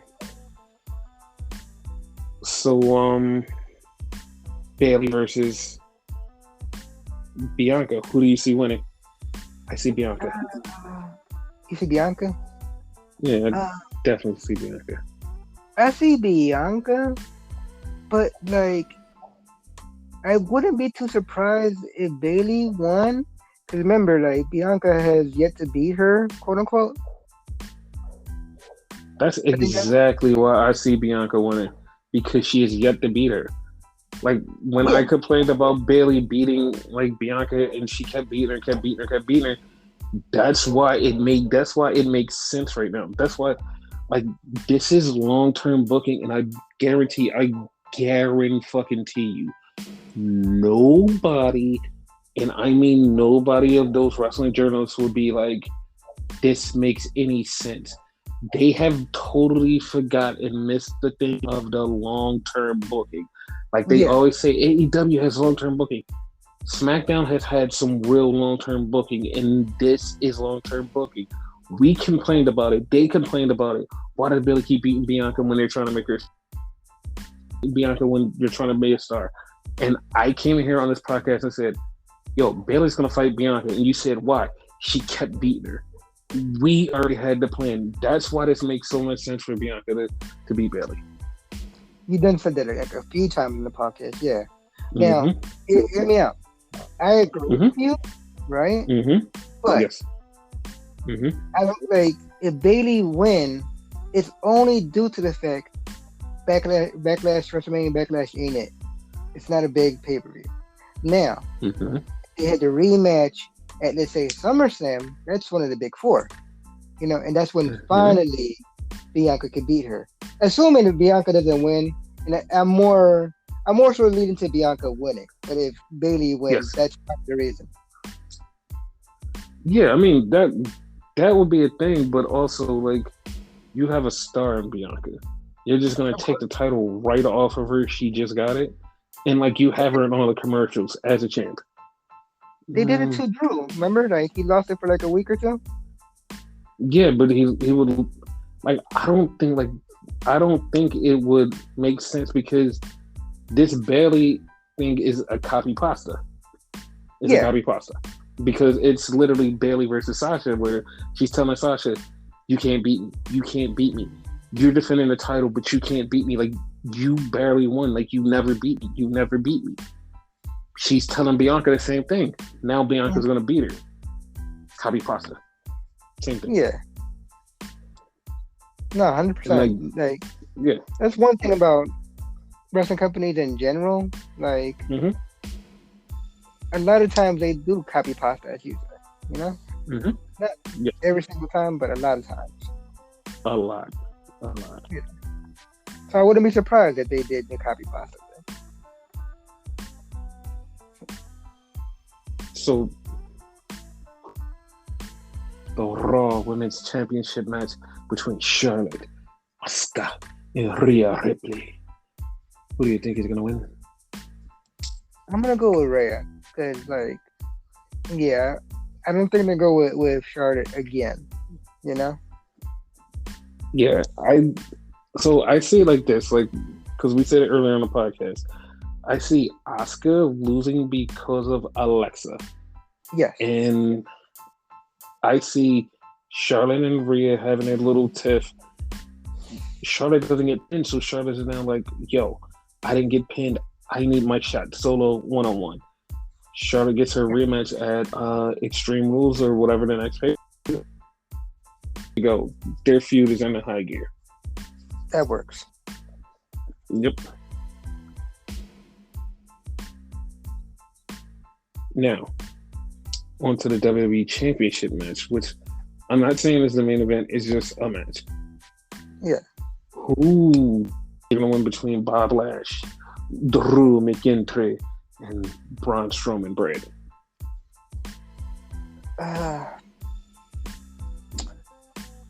You notice I have to like actually kind of think of this one. Like usually I go quick. I might have to go Bob Lash. I do too. Now, here's the problem. Okay. Here's the problem. I don't know where they go from here.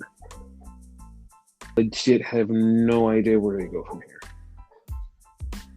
There's like, where do you go? Like, where do you actually go from here? Like, what's the next end game? There's only one way to go here, right? Okay. So, right? Mind you, I like him, but Drew has been in the picture for a long ass fucking time. So you kind of like push him aside a little bit, right? So have him pin Drew, right? And the same thing with like the women's three-way, like you mentioned with Charlotte, right? Braun could be like, you didn't pin me, so I get a shot. So Braun will be the next guy. Like that's the most obvious and easiest thing. After that, I don't know, but Braun's the next one-on-one person. Yeah, but like that's perfect because it's like, okay, we have that. Now we have the Braun thing. Now we have a couple of weeks to figure out who the fuck are we gonna make the number one contender now? Like who do we make like this big face to go against him? Like Damian Priest though could be one. Like honestly, like I didn't have a second choice, but like Damian Priest though was like the only choice. Yeah. Because I don't see a second choice. Yeah. There's no second choice for real. It's just that's it. Like to be honest with you, I'd rather he go for a secondary title first. I don't like it's not him. I just don't like in generally people just jump for the fucking like top title. Roman. You know? Roman. Yeah. Yeah, I don't like that. Yeah, because like we totally bitch. But that's the thing though. He doesn't have to win, and that also gives us another fucking long-term booking. Yeah. Because he loses, like he goes for his first shot, one-on-one, has an awesome match. He loses. Everybody's like, why the fuck did you let him lose? Why did you let him lose? Blah, blah, blah, blah, blah. You're burying him. We'll probably come in here and say the same thing because we'll just be reactionary like half of the fucking internet, and also as reactionary like ourselves. We'll come in here and bitch like, why the fuck did that happen? Blah, blah, blah, blah, blah. And it'd be part of a long-term booking storytelling angle. So that could be a thing. Because like, what if he loses? Then he's like trying to find his way. He beefs with Sheamus, wins the title from Sheamus. Now he's the U.S. champion, holding the title, messing around. Then eventually he gets to go back for the world title, and it's like you have this program where you're like, the first time I had the title, I lost. And it's like, oh yeah, that's right, you lost that challenge. Oh, well, you're gonna lose again. He wins. Oh my God, you won. Yeah. Wow. Like it will be another copy pasta long-term storytelling with WWE. But it will be a fun copy pasta. Exactly. Like copying storylines is not bad all the time. You know, sometimes you have no choice. Exactly. Sometimes it's like We could come up with a totally new storyline. Like, look at AEW. All of their storylines are brand. Never mind. Never mind. Never mind. But yeah, like, and I don't know if you noticed this, but like, we just read down all the matches. It's literally like 5 matches. They might throw one random match on later. What? I don't think we predicted Cesaro versus Roman.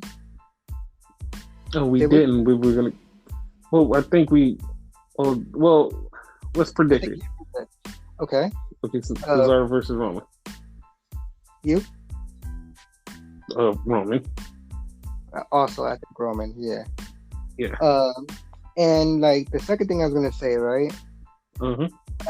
I don't know why. I think this is gonna be one of those matches that just gets thrown together that night, and I think it's gonna be Jimmy versus Jay. For some odd reason. Right. Okay, that seems plausible. Yeah. But it's not a lot of matches on the card, right? Yeah.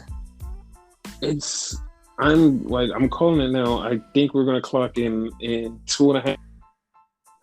WrestleMania Backlash is gonna be off before 10. We're gonna be able to go live our lives and do stuff. Yeah, I don't think it's gonna be a long night. Nah, I don't think so either. So that's gonna be pretty cool.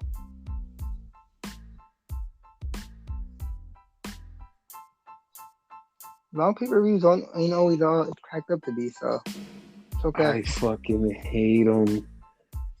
I hate them. It depends, because WrestleMania, like, long WrestleManias are good. Not overly long, like, I don't want like a fucking literally 3-day WrestleMania. By 3-day, I mean from it goes one day and continues on to the other one. The way the format they have now is perfect. Like you have 2 separate WrestleManias. That's perfect. Now, if SummerSlam does go to Vegas,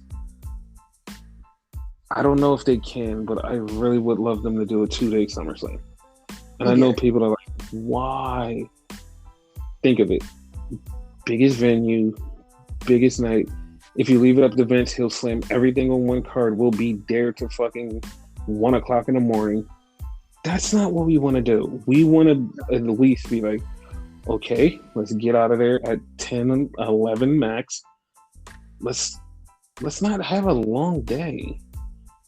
Like, do 2 days and we'll be fine. Like, 2 days, okay, cool. Yeah. Let's go. Because one day, it's like, put all your eggs in one basket, like, in one day. Like, that's fucking exhausting. Yeah, unless you have, like, a short card, everything will be cool, but it's going to be SummerSlam, and it's going to be in Vegas, like, most likely, and that would just be, like, everybody's going to want to be in that show, and Vince is going to be like, load it up all day long. I don't give a shit. And he's going to be asleep halfway through the show, and we're just going to be up trying to cover this whole thing. He's going to be in the back just totally rocked out. 2 things about that. One, as I said earlier, like, this is one of the big 4, so it deserves to have a big card. Number 1. Number 2, like, didn't you tell me people's gonna be here? Yes, they're looking for full capacity. Like, as of June 1st, everything in Vegas is full capacity. So, yeah. So due to that, and kind of due to like WrestleMania Day 1 kind of being fucked up due to the rain, and Vince's ego probably come into play, be like, oh no, that fucked up, so we need to do better this time. So, and like, no, I don't want that all one day. No, God, no. Yeah, it's gonna be one of those things where you're gonna cringe as soon as you hear it's just one day. God damn it, man. God damn it. But yeah, that's SmackDown. Yeah. So I was gonna talk about this. I totally forgot to talk about this leading up to the preview, but like, so Ring of Honor. Okay. So, friend of the show, Quinn McKay, wrestled for the first time in a long time. She wrestled. Huh? I've seen clips of it. She did good. Yes. She's a friend of the show. She wrestled. And this storyline has been building over the summer of 2020, where she's a backstage interviewer. She's been doing her thing, and Angelina Love has just been picking with her. So they have a women's tournament, and Quinn fought Angelina Love, and she's got her. Like, Angelina Love has her down. Quinn comes back, and all of a sudden, Mandy Leon gets up there and distracts her. Quinn pays attention to her, and Angelina Love hits her with the big boot. 1, 2, 3, and Quinn's done. Like, I had to mention that because Quinn is a friend of the show, and I told her I would give her a shout out. She's awesome. Hi, Quinn. Way to go, Quinn. Someday she will be back in the ring wrestling. I'm not saying that I know anything, but I'm saying she will. And also, she is a great interviewer in a backstage. She's like the only thing holding Ring of Honor together. Honestly, not even joking, not even being friend biased. Totally holding the whole thing together. If it wasn't for her being a backstage interviewer, yeah, Ring of Honor would have nothing. So yeah, had to mention that. Also, Trish Adore, who is another friend of the show, wrestled on Ring of Honor women's match, and it's like, oh shit, like they're actually bringing in good women to have match. It's like, oh shit, like they're really trying to revamp their women's division after they just like totally said fuck all and just let it die. Hi, Trish. Like they definitely did let it die. Hi. So yeah. She lost, but like, huh? So y'all get shout outs. Yes. She lost to Miranda Alaziz, who like I haven't seen much of, but like she's pretty damn good in the ring. Cool. So I'm glad that they're taking their women's division seriously, and Maria Kanellis is partly involved in this, and I'm really glad to see like the focus is back on the women's division, because the last time they had the women's division, it was like, okay, it started off like with a small little rumbling of like, okay, the women can go, and like they would have them on like, they had Veda Scott, Deanna Purrazzo, Killer Kelly, what is her name? I forgot her name. I'm sorry. I'm totally sorry. I forgot her name, but damn it, fuck. Sumi Sakai. I think, wait, is it Sumi Sakai? I think it's Sumi Sakai. I think it is. But they had this women's division, and like they would wrestle. And yeah, it is Sumi Sakai, and nobody really was paying attention to him. And it's like, dude, somebody needs to pay attention to him. Pay attention. And then when people started paying attention, they got people from Stardom. They had Hana Kimura. They had the whole Oedo Tai come over. They had all of these people come over. Mayu Iwatani was over for a while. She even won a title. And like the division was going great. They had the division. It was banging. Then all of a sudden, they just literally just said, fuck it. And that was it. Like, it literally just said, fuck it. Women's division was just done. And it wasn't like, oh, maybe because like all of the women were leaving and going better places. Yeah, they were going better places, but you had other women that wanted to wrestle. Like Mandy Leon, she was like, "Yo, I definitely want to wrestle. I want to get in the ring and I want to push myself." She was so hyped to wrestle, and all of a sudden they just like totally dropped the women's division, and it was like, why? And then when Ring of Honor went bankrupt with leaving all of these great wrestlers, quote unquote, air quotes, total air quotes, like the Bucks, the SCU, Trent Barrera, Chucky Taylor, Cody Rhodes, all of these people left for AEW, and then they even took some of the women that were just hanging around. It's like nobody cared about the whole entire like Ring of Honor. So like they definitely was like, nah, fuck the women's division. Like I'm glad to see that they're actually caring about the women's division again. I like that. I like that a lot. Basically, women's wrestling is where it's at, you know. So they're noticing that, you know. But that's the problem. They noticed it before everybody else. Like when NXT was killing it with the women's division, and we were like, "Oh my god, the women!"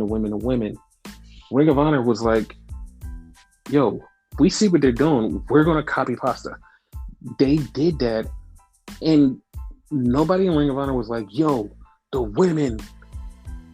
It was like nobody was really championing it till we got online. It was like, we want to see a women's title. Like, we love the women's division. And I remember that. Like, it was, I want to say it was like 2018. We went, like, we did a whole Twitter campaign for them to get the women's title. They got the women's title. And then they started to yeah. And all of a sudden, the women's division is just like, just like, they had one there, they hadn't, and they just whole and let it. But they did with the women's division before that's horrible. Now that they have new management, it's something. Because if you guys don't, they made Killer Kelly wrestle with a concussion, and like she was injured and like took that, but that I'm not gonna say that was another error. That was in 2019 when they just was horrible. But like they're back, they're better than ever. I said bad management, basically. They had different people. Really bad management.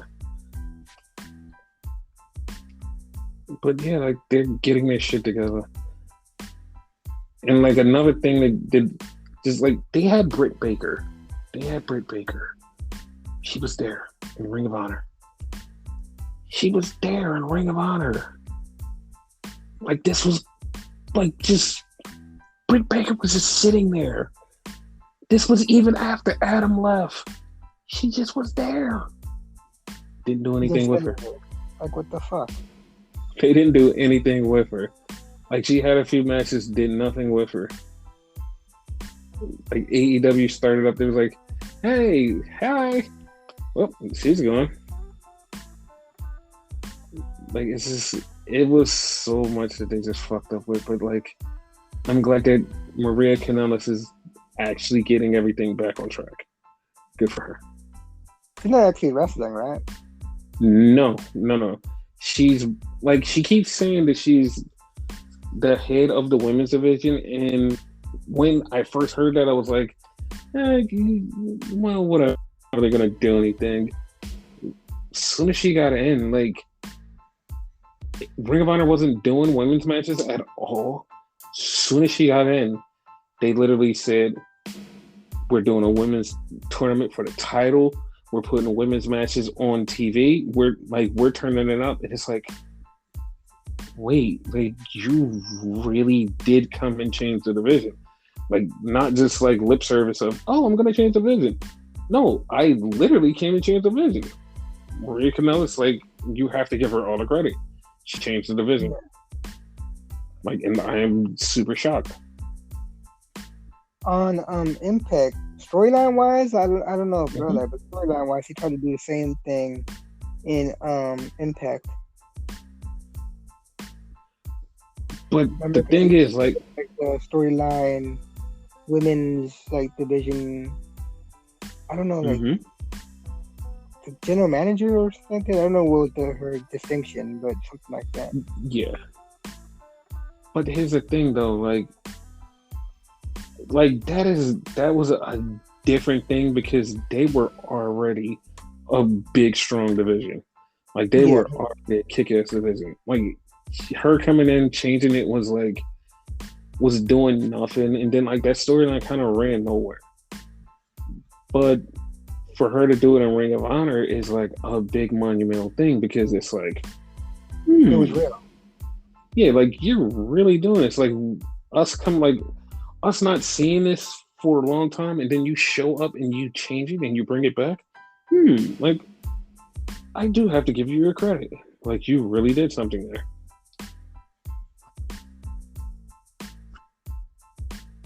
But yeah, that's what I wanted to say. Anything else you want to talk about? I don't know if you want to go into it, but just to say it, for the podcast and whatever, we stand with Sami Zayn. Yes, we do. We definitely stand with Sami Zayn. Like I know whatever decision happens, which I'm not going to jinx anything. Whatever decision happens may be really hard for some people to swallow, but just we stand with Sammy.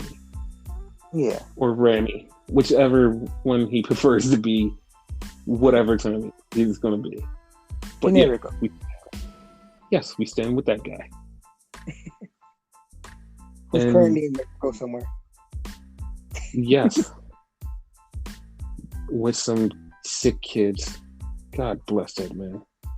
Right. But we do have to end on a very tragic note, which is rest in peace, New Jack. That came out of nowhere. Yeah. And it's sad when it's like somebody like that. It's like full transparency, like we're not somebody that just found out about New Jack later on in our lives was like, oh, New Jack was this. To us, it's like, oh no, we saw New Jack do that. We saw it. We were right there. We watched that. Like that was here. We saw that. Our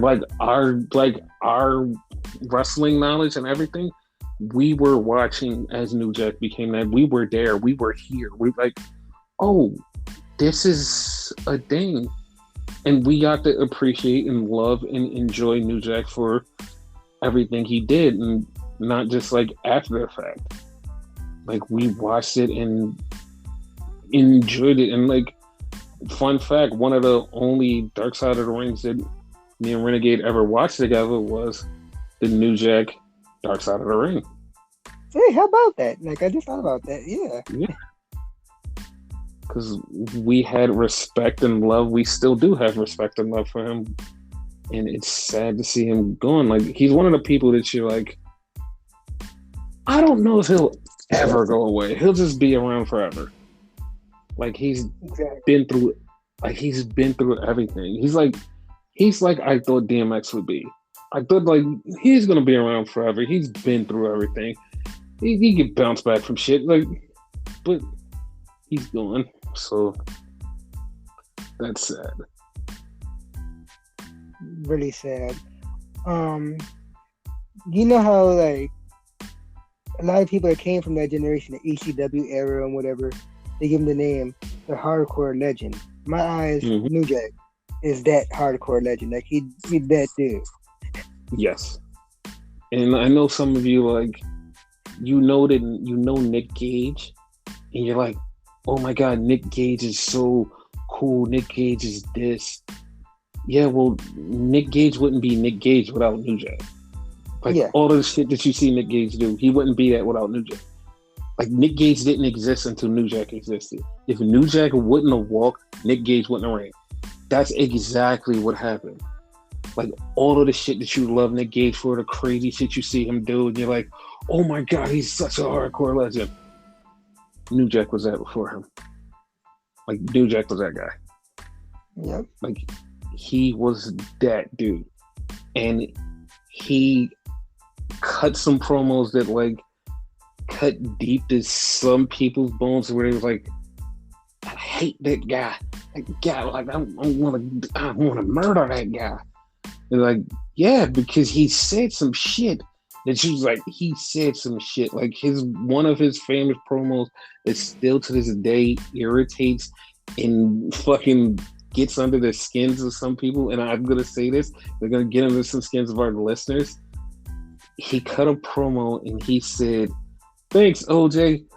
2 less of them in the world." It's like you hear, and you're just like, you just didn't say that, did you? Yeah, he said that. Like he said that, and he got away with it because he was New Jack. He was New Jack. So yeah, like he lived the gimmick, and they would say like, yeah, not only lived the gimmick, he was the gimmick. Like there was nothing fake about this dude. Mm-hmm. And it's funny how like he passes and you expect everybody to go, oh, he was this shit person, he was this kind of person, he was this kind of person. Everybody had something nice to say to him, and I forgot who it was, but somebody said, I just seen him last week. We had our mask on at the airport, and he came up to me. It was James Storm.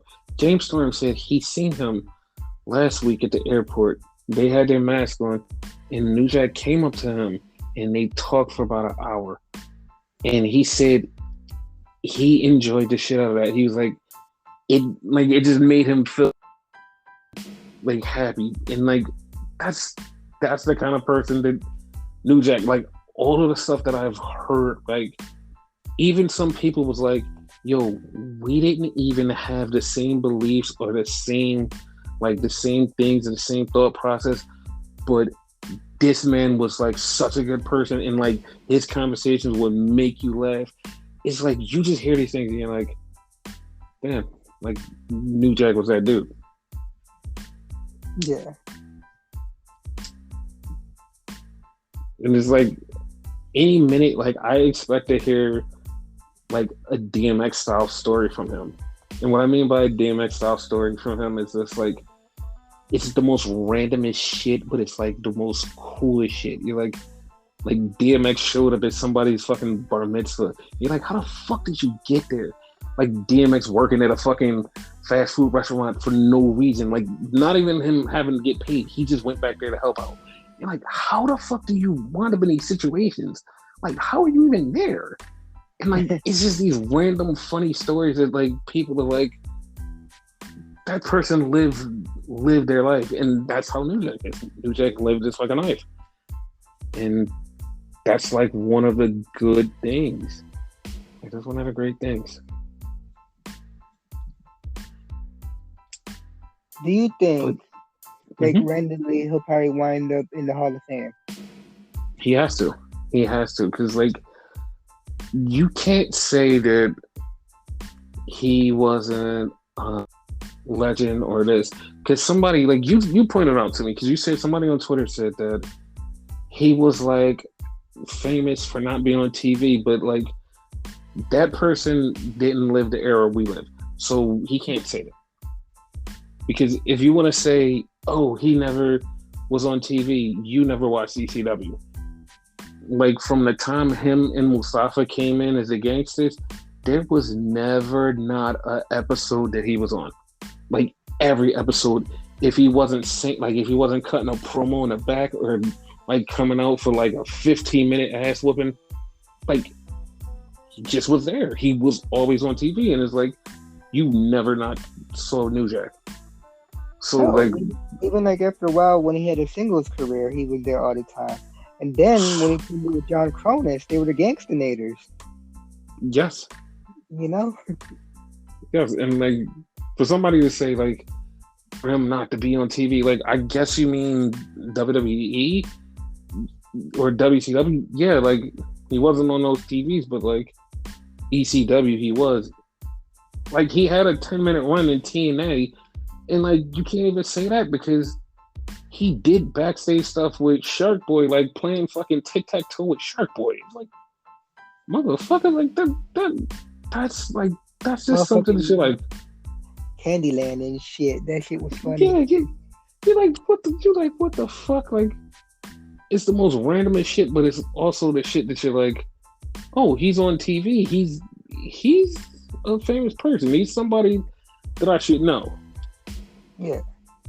And like for people to just like for people to discredit him, I mean, for not knowing, I guess, because they're new.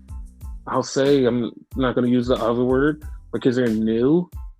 That's why they don't know much about New Jack. But yeah, like he's kind of a big deal. Like, and for the people like who hate hardcore and all that and think everything he did was trash, he used to wrestle in Smoky Mountain, Jim Cornette's church. So, yes. Yeah, man, take with that what you will, you know. So, yes. And he was like real cool with Jim Cornette too. So, you know. Yes. And out of everything that you people, newer people say about Jim Cornette is a smart businessman, and he knew that New Jack was a smart business person.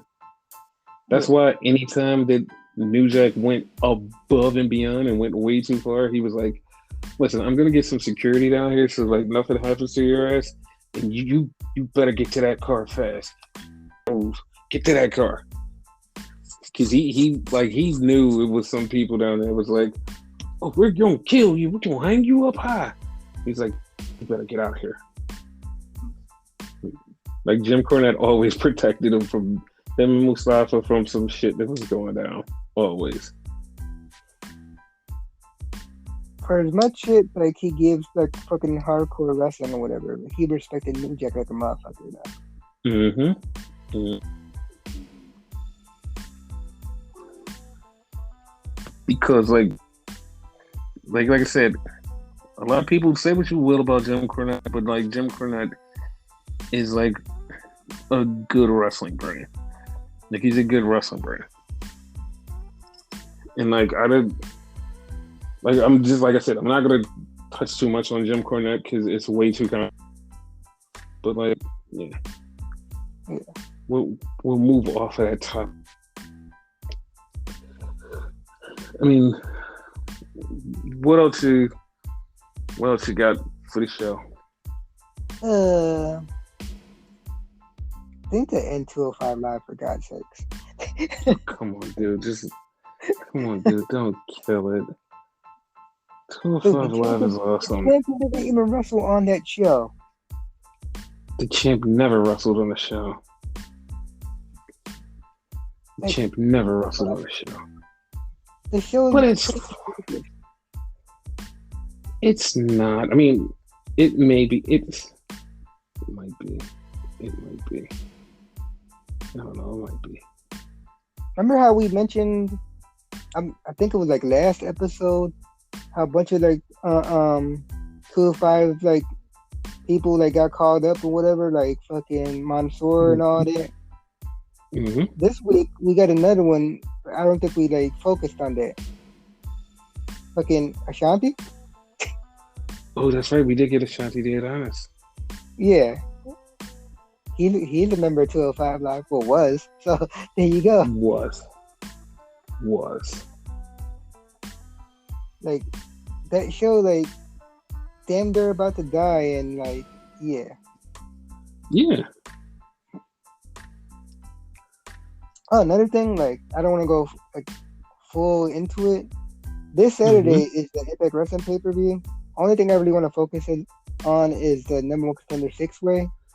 Who do you think is between Moose, Trey Miguel, Matt Cardona, Sammy Callahan, Damn, I forgot the other two people. He totally forgot everybody that was in it. Do you remember? Totally forgot. No, I just know that Moose is probably gonna win. Hold on. Give me a minute. Fucking. Okay. Chris Bay. I forgot Chris Bay and Chris Sabin. Both Chris, that's why I forgot them. Chris Bay, Chris Sabin, Matt Cardona, Sammy Callahan, Trey Miguel, and Moose. Okay, I'm still going with Moose because Moose seemed like that was the right one. Yeah, I see it too. But I wouldn't mind Chris Bay winning that shit. That would be an awesome fucking match. But definitely. I definitely think so. Yeah, that's all I got. Okay. Question. Question. Okay. Do you think Invincibles should get a second season? Oh, they already confirmed they have a second and third season. That's confirmed. Well, people were like, I don't know if they're gonna get a second season. No, that's already confirmed now. Like, this coming from a comic book, like, certain things that happen in a comic book are not gonna happen in this show, I don't think. Like, I think it's way controversial. Okay, you say that, but like I said to you off the podcast, that certain thing that happens. Oh, you remember? If it happens, it can definitely be a fucking PSA. Like, it could definitely be a PSA. And like, I never watched the show at all, and I probably won't. And I know people are like, "Come on, man, it's a good show." I just don't like to dick ride shows. I don't like to do stuff. But like, it's a meme that's going around. And like, me never seeing the fucking show at all. It's a meme going around with the guy on the ground and the other guy pointing at his head. And like, everybody's pointing at this meme going, "Oh my God, this is a funny meme. This is a funny meme." And like I said, I've never seen the show one time in my life. Never fucking seen the show one time in my life. I was like, that is not a fucking new meme. That is not a fucking new meme. Like, and everybody's like, "Oh my God, that was such a great scene." Not a great scene. It is literally copy pasta. And when I said that to somebody on Twitter, I was like, "Yo, that's not new. Like, I've never seen that before, and I know exactly what that is." I was like, "Nuh-uh." And I was like, "Think about it. That is not new. That is think. Use your brain." And like, I'm doing it right now, and it's like, as I'm saying it out loud, they're like, "Oh my God, like I have seen that before." Oh, wait a minute, that is a copy pasta. Duh. Fucking idiots. Why did they act like it was? Because they act like it was so fucking new. And like, I hated it because like, that's not new, it's a copy pasta. But we have went extremely long. Two more things. Go with your things. So, like, the whole Invincible thing, right? Mm-hmm. Reason, like, I'm not saying you, but the reason a lot of people don't like it is because it comes from Amazon, and Amazon just had a show that was really similar, which was live action. This one's actually animated, which was The Boys. Then also, right now, we have another show that's also similar called Jupiter's Legacy. And the whole premise is like people with superheroes and they're bad, you know. There's like different, you know, little things here and there, but this is the premise. Copy pasta. Yeah, exactly. It's literally copy pasta. Yeah, got it. Yeah. Like, that might be your issue, but like, a lot of people have that issue. So yeah, it's like I said, it's not my issue. I've not seen The Boys. I've not seen Invincible. I've not seen Jupiter Stardust or whatever the hell that is. Haven't seen any of it. Don't plan on it. So that's the thing. This is gonna be one of those things where I just miss out on some big galactic thing that's like everybody talks about, but not me. Yeah, it's not for me. It's not like, oh, I hate superheroes, I hate this. I just hate popular things. I'm not that guy. Sorry. Speaking of non-popular things, I'm sorry, one more thing, right? Apparently, Spiral is a good movie. Screw your IGN. I've heard a lot of good reviews. Good. Fuck you, IGN. 3 out of So, 10. Fuck out of here. Yeah. So you got anything else? Nah, that's all I got. Fuck IGN. But you guys have to remember. You guys have to use your brains. Use your brains. This is not new. There's so much things that's not new. It's all copy pasta. You know what's copy pasta? Fuck that shit.